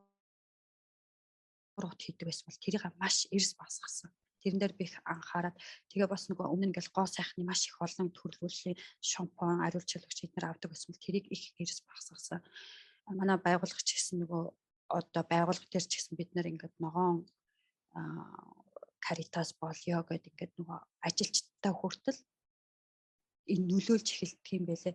Тэгээ би бас энийг далимдуулаад Монголд байгаа хүмүүстэй манай Монголын тэр эрүүл ногоо хүнсээ дээдлээд тэгээд тэрийг гялхаруудны хэрэглээгээ маш их багасгаасаа гэж айгүй хүсдэг. Одоо тэр ундааг улам л жижигхэн савнд болгоод тэр таргийг хүртэл улам л жижигхэн савнд энэ олгоно л нөгөө хог үсгээд байгаа. Дэлхийд ерөөсөө нөгөө бид одоо би эргээ боддгийн штэ нөгөө бидрийг жоохон байсан үед бид нар чи яг жинхэнэ био амьдрал гэдгээр амьдрсан хүмүүс юм байна гэдэг. Тий хацтай штэ. Тараг бүрлийг чи 10 литрээр нь бүрэн тэр жижигхэн юм тийхгүй штэ хунцар юмд тийм ээ. Тий. Тэгэл нөгөө бид нар чинь шилэн сүүгээ авдаг байсан шүү дээ. Ийм нэг торонд ягаад 6 шилтэй би яг тэрийг санал. Яг нэг тэр лугаа эргээд манай Монгол явах юм бол уул нь бараг илүү л шүү. Тэрийг үн цэнийг битгий алдаарай л гэж хэлээд байгаа юм. Маш сайхан санаа хэлж байна. Тий хүмүүс анхааралтай бас авдаг хүмүүс Монголд маань байж байгаа бах. Би бас зулаг маш их дэмжиж байна. Уриалж байна тийм хоёлаа уриалчих уу гэдэг. Тэгээ хичээгээрээ нэг хүн ч гэсэн дор дорноо хичээгээрээ би бас тэгвэл өөрийнхөө хичээж байгаа юмыг бас дурдъя. Би мах их бага иддэг болсон. Одоо мал аж ахуй эрхэлдэг газарч одоо нөгөө CO2 чинь бас их нөлөөтэй байгаа шүү дээ. Маш их нөлөөтэй бийж байгаа мах боловсруулах үйлдвэр гэх мэтчлэн их дэлхийн уур амьсгалд хор нөлөөтэй дагавруудтай учраас түнд өөрийнхөө одоо баядхаг болоод Монгол хүн мах их иддэг, махан дуртай мөртлөө миний махны идэж бол маш багассан. 7 хоногт 2 удаа мах идэх жишээ нэ тийм ээ. 2-3 удаа.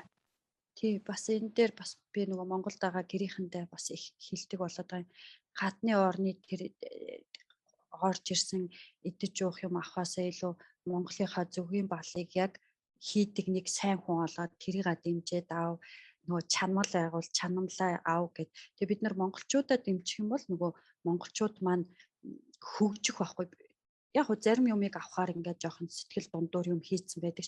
Бид нар тэрийг аваад хаа тэр хүн маань нөгөө улам хөгжөөд олон хийх тусмаа л юм чинь нөгөө гаршаад ирэн ш тэ. Тэр монголчуудынхаа тэр үйлдвэрлэлийг дэмжээсэ гэж их хүсдэг. Одоо би ч гэсэн өөрөө Монгол явах юм бол аль болох Монголынхаа юмыг авах гал их үзэн очиод хүүхдүүдтэй бол болж өгвөл тэндээс элдвээ нөгөө юм авахгүй нөгөө Монголынх нь юмыг нэдүүлчих гээд тэгээ манай хүүхдүүд ер нь Монголд очихаараа Германд нэг мах иддэг мөртлөө Монголд очихаараа жишээ нь ямар ч тийм элдвээ амт хийгээгүй ингээд лавшаа хийгээд өгөхөд ээжээ яагаад та ийм хоол Германд хийж чаддаггүй юм бэ гэдэг нөгөө ямар ч ногоо хийх хэрэггүй тий зүгээр давсаагаа сайхан махаад гал дээр чанжаагаал гурил хийж өгөхөд хүүхдүүд бүр тэр амтыг мэдрээд байгаа юм. Тэгэхээр Монголд байгаа хүмүүсээ бас орны олон төрлийн хоол идчихснээс өөрсдийнхөө юмыг хөгжүүлээд, дэвшүүлээд яваасай л гэж хүсэж байна. Одоо энэ Германд ч гэсэн айгүй их уриалаад байгаа шүү дээ. Бити гаднаас юм авч өөрийнхөө амьдарч байгаа нөгөө нэг бүсийнхаа юмыг идээчээ гэж уриалдаг болцсон тий. Маш их тэгж уриалдаг болсон. Бид нар бас төмсөө одоо энэ ойрхны Баурн хофоос авахар гэрээ хийгээд гэх юм уу тий. Бид нар авчраад өчтөг тийм болж байна. Ингээд дэлхийн нийтээр ер нь энэ зүг рүү явж байгаа. Тийм болохоор хүн болгонд орно. Хичээгээсээ гээд бас Globus подкастын зүгээс уриалгах байна. Тэг өнөөдрийн минь ярилцлага бас их нийгэмд хэрэгтэйг сайхан ярилцлага болж байна. Бас нэг асуух зүйл гарч байна. Чиний зүгээс зүг чигийг нь олоод бас нэг хөл толгойг нь олоход нь зүв зүйтэй зөвлөгөө өгөөд явсан хүмүүсээ хараад тэр хүн амжилтанд хүрсэн явж хаад өөрөө бас ингээ хүн баярлдаг шүү дээ хүний өмнөөс. Тэгж одоо өөр нэг хүний өмнөөс баярлж явж исэн жишээ байдгүй. Чиний хувьд мэдээж хэрэг Schweigepflicht буюу одоо хүний нэр усыг дурдахгүйгээр дурдаж болохгүйгээр гар үсэг зурсан ажилтдаг учраас нэр дурдахгүйгээр тийм илэх сайхан жишээ байдгүй хүний байгаа. Одоо зарим нэг хүмүүс маань бол одоо эхнээсээ авс бэлдэнгээ хийж байна, төгсөөд тэгээд нөгөө ингээд дараагийнх нь үе шатанд ороод явхад тэрийг харахаар баярлдаг. Тэгээд би ер нь анханасаа нөгөө нийгэмлэгийнхэндаа ч гэсэн хэдүүлээ монголчуудаа чиглүүлээд юм хийя. Нэг бухын ивэр дойргол 1000 бухын ивэр дойрно гэх тэгээд анх монголчууд маань нөгөө мэдээл байхгүйгээс болоод буруу алдаа гаргах юм гарч ирсэн. Тэгээ энэ үедээ анханаас нь ингээд ийшээ явуул боломж байгаа шүү гэдгийг хэлье гээд тэгээ ер нь ингээд ойр орчин тойрд хүмүүс авс бэлтэнг эхлээд юм уу дуусаад ингээд одоо зарим нэг хүмүүс амьдрах нөгөө эрхээ авч эхэлж байна л да авс бэлтэнгээ дуусгаад тэгээд нөгөө Герман улсад та мэрэгжил эзэмсээ ажлын гэрээ байна та одоо амьдарч эрхээ авч болно гэд ийм юм авахаар баярлдаг. Бас ингээл нөгөө юм нь хөөцөлтөөл бас зарим үед болохгүй бүтэхгүй байж ирсэн ингээ бүтгэвт нь бас баярлдаг. Тэгээд нөгөө хүмүүс маань эргээд надаа ингээд тэр маань бүтцсэн шүү гэл эргээд нөгөө хэлэхээр ингээ тэрэнд их баярлдаг. Тэгээд манайхан бас их цайлгаан надаа ингээд эвгүй их юм өгөх гээд байдаг байхгүй. Надаа болохоор би тэрэнд их нөгөө имзгэлдэг. Би зүгээр та нарт туслах гэж байгаа. Битгий ингээл юм барьж ав авчир гэд би авдаггүй байсан. Тэгээ яг хаяа нэг хүмүүс үгүй ингээ юм өгөхөр голоод ийн гэж ойлгодог юм байлээ. Тэгээ сүүлийн үед бол хаяа ингээ үнэхээр талархлаад юм өгөх нь авд сурж байгаа. Тэгтээ тэгж амар үнэтэй мөнтэй шээ. Нөгөө хүмүүс маань миний ч занг мэддэг болсон. Надаа нэг юм жоохон лаач юу бариад ирэхэд би баярлдаг. Хүмүүс айгүй миний гол их баярлдаг юм хүмүүс маань асууж юм нь бүтцэн хойно надаа зүгээр л бичгэд би одоо шалгалтантай тэмцэлээ ч юм уу те миний визийг тийм удаан хугацаагаар сунгацсан шүү гэд хэлчихээр би өөр нь бараг тэрэндээ айгүй баярлал явчихдаг. Бас манай монголчууд чих хөөрхөн баярлалаа илэрхийлэх гээд ингээд жоохон ч гэсэн баярлуулчих гээд бэлэг өгөх дуртай хүмүүс учраас чанд баярлуулах гээд ингээд бэлэг барьж ирдэг юм байна. Энд нэг бэлэг бас авч болдоггүй энэ төр байдаг. Заримдаа бас хүнээс юм авах чинь эвгүй энэ төр болцсон байдаг шүү дээ. Тий. Ялангуяа уучлаарай цэндэгч. Би яг нөгөө миний ажиллаж исэн хэсэгт нөгөө нэг монголчууд байхаар би тэр нөгөө ажлынхаа цагт оруулаад гүйч очиод нөгөө айгүй их юм орчуулга эднэрт цагаа тохируулж агаад ажлын цагаа тохируулж агаад хийчдэг гэсэн. Тэгээд тэр маань миний бас ажлын цагт ордог. Яг бол миний хариуцсан хэсэгт байсан болохоор тэгээд би тэр үед бол айгүй сайн хэлдэг байсан. Үгүй би ажиллаж явж байгаа энэ болохгүй гэд. Тэгээд энийг далимдуулаад бас Германд байгаа хүмүүстэй нөгөө хүнд тусалсан, баярсан, талархснаа илэрхийлэхдээ хамаагүй их ийм том үнэтэй юм өгч болохгүй шүү. Нөгөө эцэргээрээ Герман улс чинь те нөгөө хавхуулын хууль гэдэг асуудал нөгөө хүмүүс маань асуудалд орно. Тэгэхээр хин нэг баярлуулыг үл нэг жижигэн цэцэг барихад л Герман улс баярлж идэх юм. Зөв харуулаад бас хэлэхэд тэгээд нөгөө талаасаа манай золоос хэлсэн те бэлгийн голоогүй шүү ерөөсөө. Хүний сайхан сэтгэл рүү бас хүн баярлуулах бариад ирж байхад авахгүй болохоор эвгүй л дээ. За бас их сонирхолтой хөгжилтэй тэгвэл бэлгэний нэг асуудал байдаг юм байна. За тэгээд золоодоо маш их баярлж байна. Хамгийн одоо сүүлийн үед амьдралд нь хамгийн чухал байгаа 3 зүйлийг нэрлэжээ гэдэг үл чи ямар 3 зүйлийг мэдэх вэ?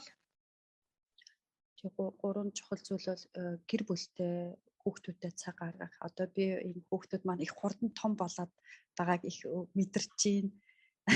Тийм болохоор ингээд нөгөө байгаа хамт цагаа аль болох айдахтай тий хүүхдүүдтэй дурсгалтай өнгөрөх гээд энэ миний хувьд их чухал байгаа. Хоёрдугаарт мэдээж миний одоо энэ бакалаврын ажил би энийгээ дуусгачих юм бол бас нэг юм өөр үе хаалга нэгдээд нэг ийм амьдралын нэг үе шат хаагдмаар юм шиг санагдчихж байгаа тийм энийг. Нөгөөх нь бол ер нь бол боломж гарвал Монголдоо л ээж авдаараа очих ч юм гэр бүлийнхэнтэйгээ ингээ уулзж байхаас санал гэдэг чухал юмыг эрхэмлэж байгаа. Харамсалтай нь одоо энэ онгоц нисэхгүй ингээл улам л жилээс жил хойшлогдоод байна. Надад бол энэ гурав их чухал. Боломж гарвал Монголдоо очиод гэр бүлтэй цагаа гаргах. Тэгээд одоогийн яг чухал юм бол бакалаврын ажил. За баярлалаа. Энэ гурван чухал зүйлд нь бас маш их амжилтыг хүсье. Тэгээд золоо бас нэг өөр эсрэгээр нэг зүйл асуу гэж бодлоо. Чиний одоо гардарч тэр чиг зүгийг нь зааж байсан тэр цагаач хүмүүсээс чиний хувьд сэтгэлийг чи эмзэглүүлж исэн хамгийн тийм жон хүнд тийм тохиолдол ямар тохиолдол байсан бол бас нэр дуртахгүйгээр жишээ татаж ярьж болох уу гэд асуух гэсэн. Бас бусдаа сургамж болмоор өөр хүмүүс бас сургамж сонсцсон байхад илүүдэхгүй тийм жишээ байдгүй. Заримдаа нөгөө яг надад яг нэг удаа тохиолж ирсэн. Нөгөө хүн маань нэг улаан цай ингээд хутлаа яриад байдаг. Тэгээд ингээд би бас нөгөө хүнийхээ талд орох айгүй хэцүү. Тэгэл би яг хэлтий битгий ингээд нөгөө хутлаа ярьж байгаарэ яг үнэнгээ хэлж байгаарэ гэд.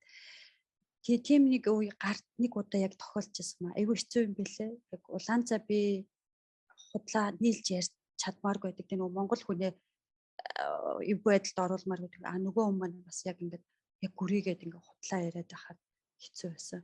Гэхдээ надтай ер нь нэг тийм айхтар асуудал болж байгаагүй. Яг хөө заримдаа бол хаяа ингээд нөгөө цаг гаргаад очихоор хоцрох ч юм уу тий. Тэр бол жоохон анхандаа тохиолддог байсан. Гэтэ сүүлийн үед бол ер нь тийм юм байхгүй. Анх орчуулаганд би бас их явдаг байсан л та. Тэгэхэд хүмүүс намайг чи арга зааж өгсөнгүү ч юм уу тий. Тэгээ би дандаа үгүй би орчуулагч хүн таны хэлснийг энэ хүнд дамжуулна. Энэ хүний асуусныг танд орчуулж өгөх ёстой гэд хэлдэг байсан. Тэгээд заримдаа хүмүүс маа нөгөө улаан цай ингээл уцаа өгч ингэж гэдэг үгүй би ингээд нөгөө цагдаагийн газар орчуулах гэсэн бол тантай харьцаж болохгүй тий. Энэ чи ингээд боломжгүй гэд. Тэгээд тэр болгоныг ингээд тайлбарлахаар заримдаа хэцүү байдаг нөгөө хүмүүст тий нүрээ буруулахад байгаа юм шиг.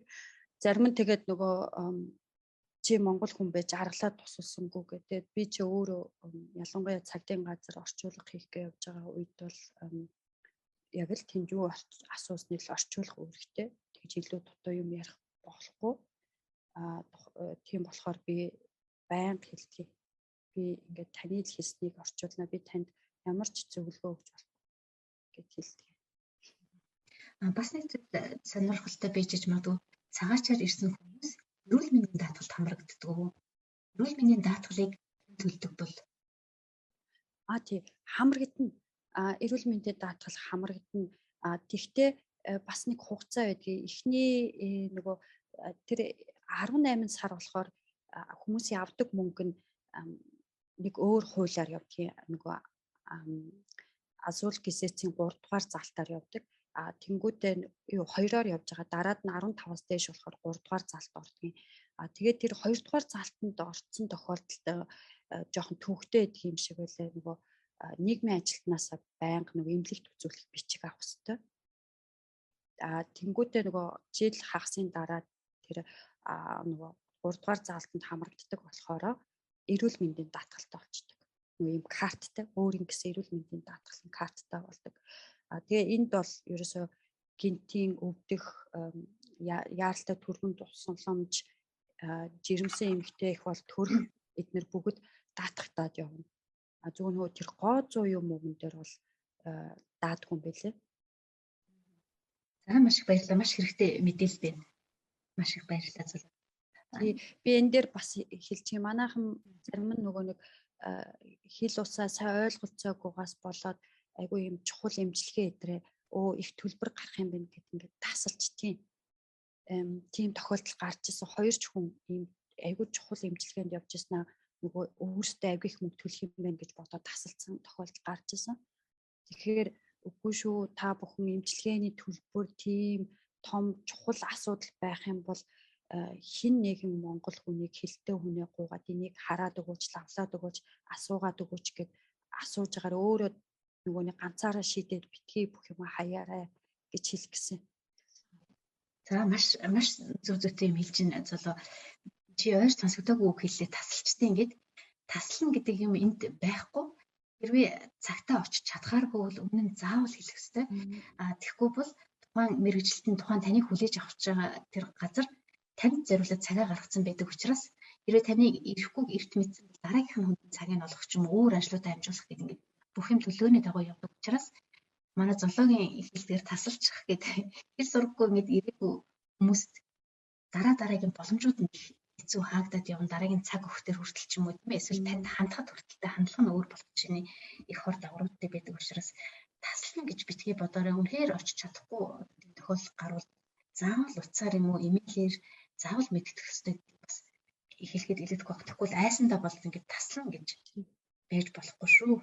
Тий болохгүй. Эсвэл нөгөө тухайн цагтаа ирээгүйгээд тэр цагийн нөгөө төлбөрийн тооцоос хүрээд ирдэг юм тий. Цагтаа та ирээгүй болохоор бид нар манай эмнэлэгт ийм хохирол учрлаа. Энэ цаг чи өөр хүн эмчилж байсан ч гэдэг юм уу тийм ээ. Эсвэл нөгөө зарим эмнэлгүүд бол мэрэгжлийн эмнэлгүүд бол 2-3 удаа цагаа мартах юм бол шууд манайх танихыг таныг эмчлэхгүй гэж зогсоочдөг.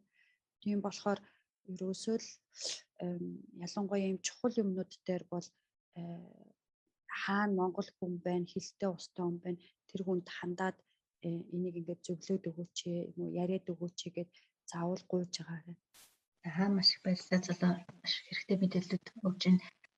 Золоо бас нэг өөр сонирхолтой юм асууя. Германд ирээд 18 жил болсон юм чинь бас оюутан охтууд найз нөхдөөрөө найзлаад монголчуудын баярт бас зарим ганцны гадаадын найз нараа дагуулж энэ очсон тохиолдол байдаг. Тэгээд чамд бас байдаг байх гэж бодож байна. Миний хувьд бас байсан тий. Тэгээд гадаад хүний дагуулад монголчуудын баяр дээр очсон чинь манай монголчууд баярлахаар их сайхан дуулдаг шүү дээ. Дуулдаг. Тэгээд германчууд болохоор баярлаад одоо айлд очиод ч юм айлын баяр дээр дуулна гэдэг юм чинь баг байдаггүй. Тэгээд дуулах гэдэг хүмүүс бол дуулдаг газрууд идэх тий өөрөөсөө дуулах дуртай хүмүүс нь тусдаа дууны нийгэмлэгт явдаг эсвэл сүмийн найрал дуунд явдаг ч юм уу очиод дуулцдаг газруудтай. Тэгээд чанд ийм тохиолдол байв уу? Тэгээд нөө дуулж үзээгүй ч юм уу дуулах дуртай биш хүн очиод нэг жоох юу байдлаар тийм юмтай таарч ирсэн үү? Найран дээр дуулах гэдэг шиг. Үгүй ерөнхийдөө надтай найзалдаг хүмүүс бол манай нийгэмлэгийн үйл ажиллагаан дээр 1-2-оор очиж исэн. Тэгээд тэд нар маань нөгөө герман хүмүүс чи их юу штэ. Очиод 1-2-3 цаг болчоод за явлаа гэл үйл ажиллагаа үзүүлэм дуусчвал тэгээ явцдаг байсан болохоор нэр нь надад яг нэг тийм айхтар юм тохиолдож байгаагүй юм байна. Тэгээд эсвэл надтай нөгөө Монголтой холбоотой хүмүүс байдаг болохоор тэд нар бүр нөгөө Монголд очиж мэдсэн. Хамт дуулаа сууж байгаа юм тий. Сонсч л байдгийн. Тэгээд манай найзууд ч гэсэн зарим нь нөгөө герман нөхөртэй тэгэл тэд нар тэрийг дуулж яхад нь өөрсдөө энэ тэнд очоо юм ярих ч юм уу тэгээ суучсан. Тэрэн дээр би өөр бас нэг анзаараагүй юм байна. Тийм. Золоо чиний хувьд германд ирснээрээ гаргасан хамгийн том өөрчлөлт чинь юу? Хамгийн зөв шийдвэр чинь юу гэсэн бол хоёр асуулт явж байна. Германд ирснээрээ юу? Тэг миний германд ирснээс хойш энэ сая сүүлд ингэж мэрэгжлээ сойсон бол би энийг зөв гэж үзэж байгаа. Надаа илүү германд ажиллаад илүү олонний дунд орох боломж нь байсан. Хоёрдугаар би 3 хүүхэд гаргахыг шийдсэн. Яг 3 хүүхэдтэй болно гэж 3 хүүхэд гаргасан. Төлөвлөгөөний дагуу явсан юм шүү дээ. Тий, тэгээд надад бол энэ хүүхэд бол ер нь өөрийгөө хөгжүүлэх бас боломжтой. Би хүүхдүүдээрээ дамжуулаад маш их юм сурсан. Бас их өөрийгөө нөгөө их хөдөлгөөнтэй идэвхтэй гэж боддог шүү дээ. За. Тэгвэл их гоё бас шийдвэрүүд гарсан байна. Тий хүүхдэд сурах нь буцаад бид нар чинь хүүхдүүдээс бас их юм сурдаг юм байна. Тийм ээ тэрнийг хүүхдтэй болж иж мэддэг юм байна. Тий. Бас нэг юм сонирхож асууя. Чамд ингэж анзаардаг германд ер нь бидрийг нэг хөвшин гэж одоо намайг хөвшин гэд хэлээд авах хүн зөвхөн яг тэгэхээр залуу хүмүүстэй ороо явчихдаг. Энд өндөр настай хүмүүс нь их байдаг учраас тийм ээ. 65-аас дээш насны хүмүүсийн эзлэх хувь ч бас их өндөр байдаг шүү дээ. Би тэгтээ 65-тай биш л дээ. Тэгээ Монголд очихоор хөвшин болоод та гэж за та гэлгүй яг бас нөгөө ах дүүсээ мэддэг яц заншилтай болсод учраас аюух нөгөө хөвшин хүний тоонд оруулаад за та хөвшин юм чинь гэд тэгээ гайхаж очиод тийм юм гарч ирсэн үү? Манайхан Монголд залуу хүн их өндөр тоо эзэлдэг учраас хувийн тийм ээ. Тэгээ тэгж энэ дээр чи юу ярих вэ? Монголд би бол нэг тэрийг анзаардгүй. Яг нөгөө монгол хэлний сургууль дээр монголчууд маань орж ирээд одоо хүүхэд нь надтаар явж байгаа бол авих та гэдгийг зулаагшаа гэдэг. Тэгэхээр заримдаа бас нөгөө гинт нөгөө та хэлбэрт орчихаа надад анх бас нөгөө тасах хэрэгтэй болж ирсэн. Тэгээд би сүүлд нь окей нөгөө багш сургууль энэ тал дээр бол та гэдгийг хүлээн зөвшөөрөхгүй бол бас болохгүй юм байна гэдгээ. Тэгээ хүмүүс бол яг монгол хэлний хичээлд хүүхдний явдаг хүмүүс бол намайг зулаагшаа та гэдгийг шүү. Тэрс бусад үед бол нэг яагаагүй яг нэг сүүлд Монголд очиход өмнө нь намайг очихоор хүмүүс надаас залуул гэмээр хүмүүс намайг дандаа миний дөө гэдэг байсан байхгүй юу. Тэгээ сүүлд очсон чи хүмүүс аягүй их та гэхээр би тэр үед зүгээр өөрийгөө хөгшөрчтэй л гэж бодсон. Тэрэн дээр нэг анзаараагүй юм байна зөндөө гэж. Надад тийч санагдаад тэгээд манай ихч одоо 50 гарсан хүн нэг өдөр жоохон бухимдаа орж ирсэн чинь эмээ олчоод ороод ирлээ гэхээр би яасан гэдгсэн чинь дэлгүүрт байжсэн чинь эмээ та цаашаа байдаг ч гэсэн гэлээ эмээ та гэж ирсэн чинь 50 дөнгөж 51 гэдэг. За ихчийнхаа насыг бас энэ олон нийтээр хэлээд яг. Тэгсэн чинь надаас бол нэлийн олон ихч тэр ихч маань. Тэгсэн чинь эмээ олчоод ирлээ гэдэг аюу бухимдаа. Тэгэхээр хүн өөрийгөө хөвшөрсөн гэж боддоггүй. Тийм. Гэтэл нөгөө залуу үеийнхэнд маань мэдээж хэрэг хөвшинл хөрхий харагдсан л баг л та. Тэгээ энийг их тодруулаад хэлээд байдаг юм шиг санагддаг юм би тэгээд асуулаа. Чиний бодлоор ямар бол зөвхөн би ингэж бодоод байна уу? Эсэргээр харин нөгөө манай хүүхдүүд их хэцүү Монголд очихоор нөгөө эдгээр маань герман төсөж байгаа болохоор та гэдэг юг хэрэглэх нь их бага. Одоо Монголд бол манай 3 хүүхд хэрвээ Монголд өссөн бол одоо баг хүү маань ахыгаа та гин штэ. Энд нөгөө герман төссөн болохоор нөгөө чи гэж яриа сурцсан. Тэгээд энэ жоох манай хүүхдүүд дээр бол жоох Монголд очиж асуудал гардаг. Нөгөө хүмүүсийг дандаа мартаа чи гэж. Энэ дээр харин хүмүүс жоох эмзэглэж хүлээж авдаг. Бид нар болохоор өөрсдөө яг нөгөө энэ орчиндөө тасцсан байт юм шүү. Тэгээ яг хаяа цасан л та миний том хүнийг таагийн шүү гэх тээ. Гэхдээ хүүхдүүд бол тэрэн дээр мэдэгддэг шүү. За маш их баярлалаа залуудаа ингээд бүтэн сайн өдөр 3 хүүхдээ гэр бүлийнхаа хүнд өгöd гадагшаа тоглоулахаар явуулсан уу? Энэ хооронд нь ингээд сайхан ярилцаад авлаа, цаг гаргаад маш их баярлалаа. Энэ их ажлын хажуугаар бас бидэнд ярьцлага өгсөн. Залуудаа маш их баярлалаа.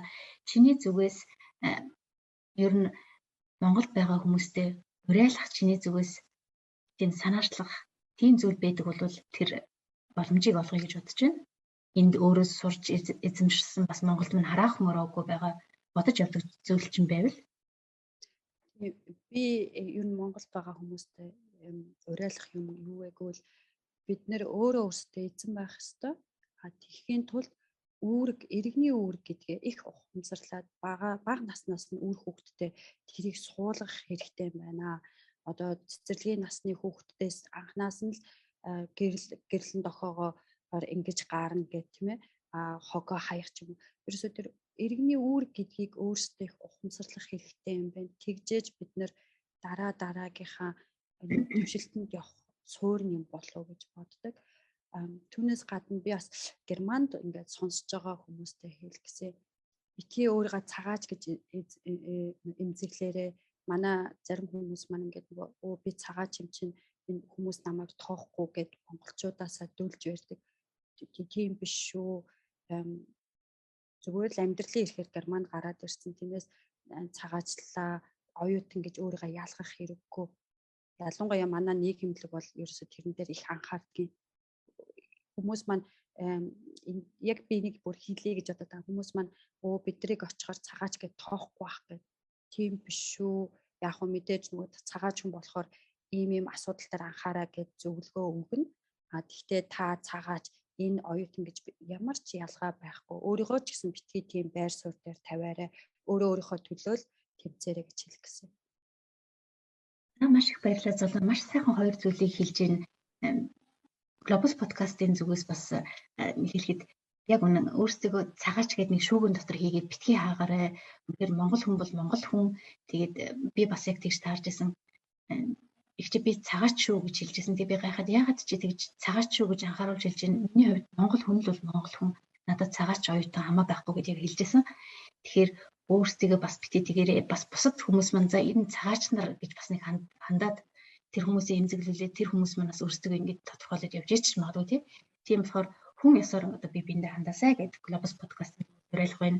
Тэгээ манай зоологийн хэлж байгаа бас яг үнэн бид нар хүүхдүүдтэй ер нь дүрм журмаар нь багаас нь ингэж зөв зүйтэй ёс суртахуунтай хүмүүс болгоод өсгөх юм бол бидний өнөөдрийн хийсэн зүйлээс маань бас маргаашийн Монгол улсын маань хөгжил ямар байх вэ гэдэг нь маш их тодорхойлогдож харагдах учраас бид нар бүрнээ ээж аваад хичээгээд явахаа гэд соёл сургуулийнхаа багшийн хэлсэн юм сайхан одоо ураагаар энэ дугаараа өндөрлөе гэж бодож байна. Тэгээд биднийг сонссон сонсогч та бүхэнд маш их баярлалаа. Тэгээд биднийг дагаж бас сонсож байгаарай гэж уриалж хүсэх байна. Ингээд золоодоо ажилд нь маш их амжилт хүсье. Ингээд бакалаврын ажилд нь бас маш их амжилтыг хүсье. Гэр бүл сайхан бүхний хүсэл яа гэж бодож байна.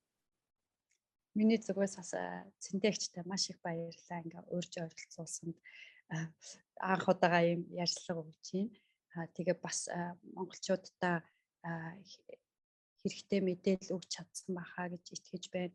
Мөн хэрвээ та бүхэн Nord Rhine-Westfalen амьдардаг бол манай нийгэмлэг давтай морилоорой Facebook ярилцъя зөвлөе гэдэг хуудас руу орох юм бол бид нар тодорхой мэдээллүүдийг Герман улсын амьдралтай холбоотой мэдээлэл оруулдаг. Тэгээд жил болгон нийгэмлэгийнхаа үйл ажиллагааг идэвхтэй явуулдаг болохоор та бүхэн манай нийгэмлэгт давтай морилоорой, очиж зочлоорой, асуух зүйл байгуул санаа зовлтгүй хандаараа. Дашманд хэлэхэд бас бид нэр Герман хэлний курс явуулж байгаа. Нөгөө цахимаар 2-7 хоногт нэг удаа. Тэгээд энэ маань нөгөө багш маань монгол хэлээрээ Герман дүрмийг ингээд тайлбарлаж өгдөг. Хэрвээ та бүхэн хүсвэл манай нийгэмлэгтэй холбогдоорой. Их сайхан ажил хийсэн байгаа юм байна шүү дээ. Монгол хүмүүст манаас хэрэгтэй монголоор тайлбарлуулж чаар чи илүү их сайн ойлгоно гэсэн үг. Нийгэмлэгийн ажилд амжилтыг хүсье. Танай нийгэмлэгийн чинь хаяг бид нар доотлолтой бичиж болох уу? Тэгвэл мэдээлэл авах сонирхолтой хүмүүсийг орчиж болно. Болно тий та манай тэгэхээр манай энд цахим хуудасны холбоос Facebook хуудасны холбоос та тий болно. Дараа нь холбогдоод хоёлаа аваад тавьчих тийм ээ. Тэгвэл нь асуугаад байхгүй. Ер нь зөвшөөрлөө ингээ би авчлаа. Тэгээд өнөөдрийн хувьд яг үнэхээр нийгмийн ажилтнаар сурж байгаа барьцтай мэдээлэлтэй хүнийг үржин гэж оролцуулсандаа би бас маш их баяртай байна. Та баяртай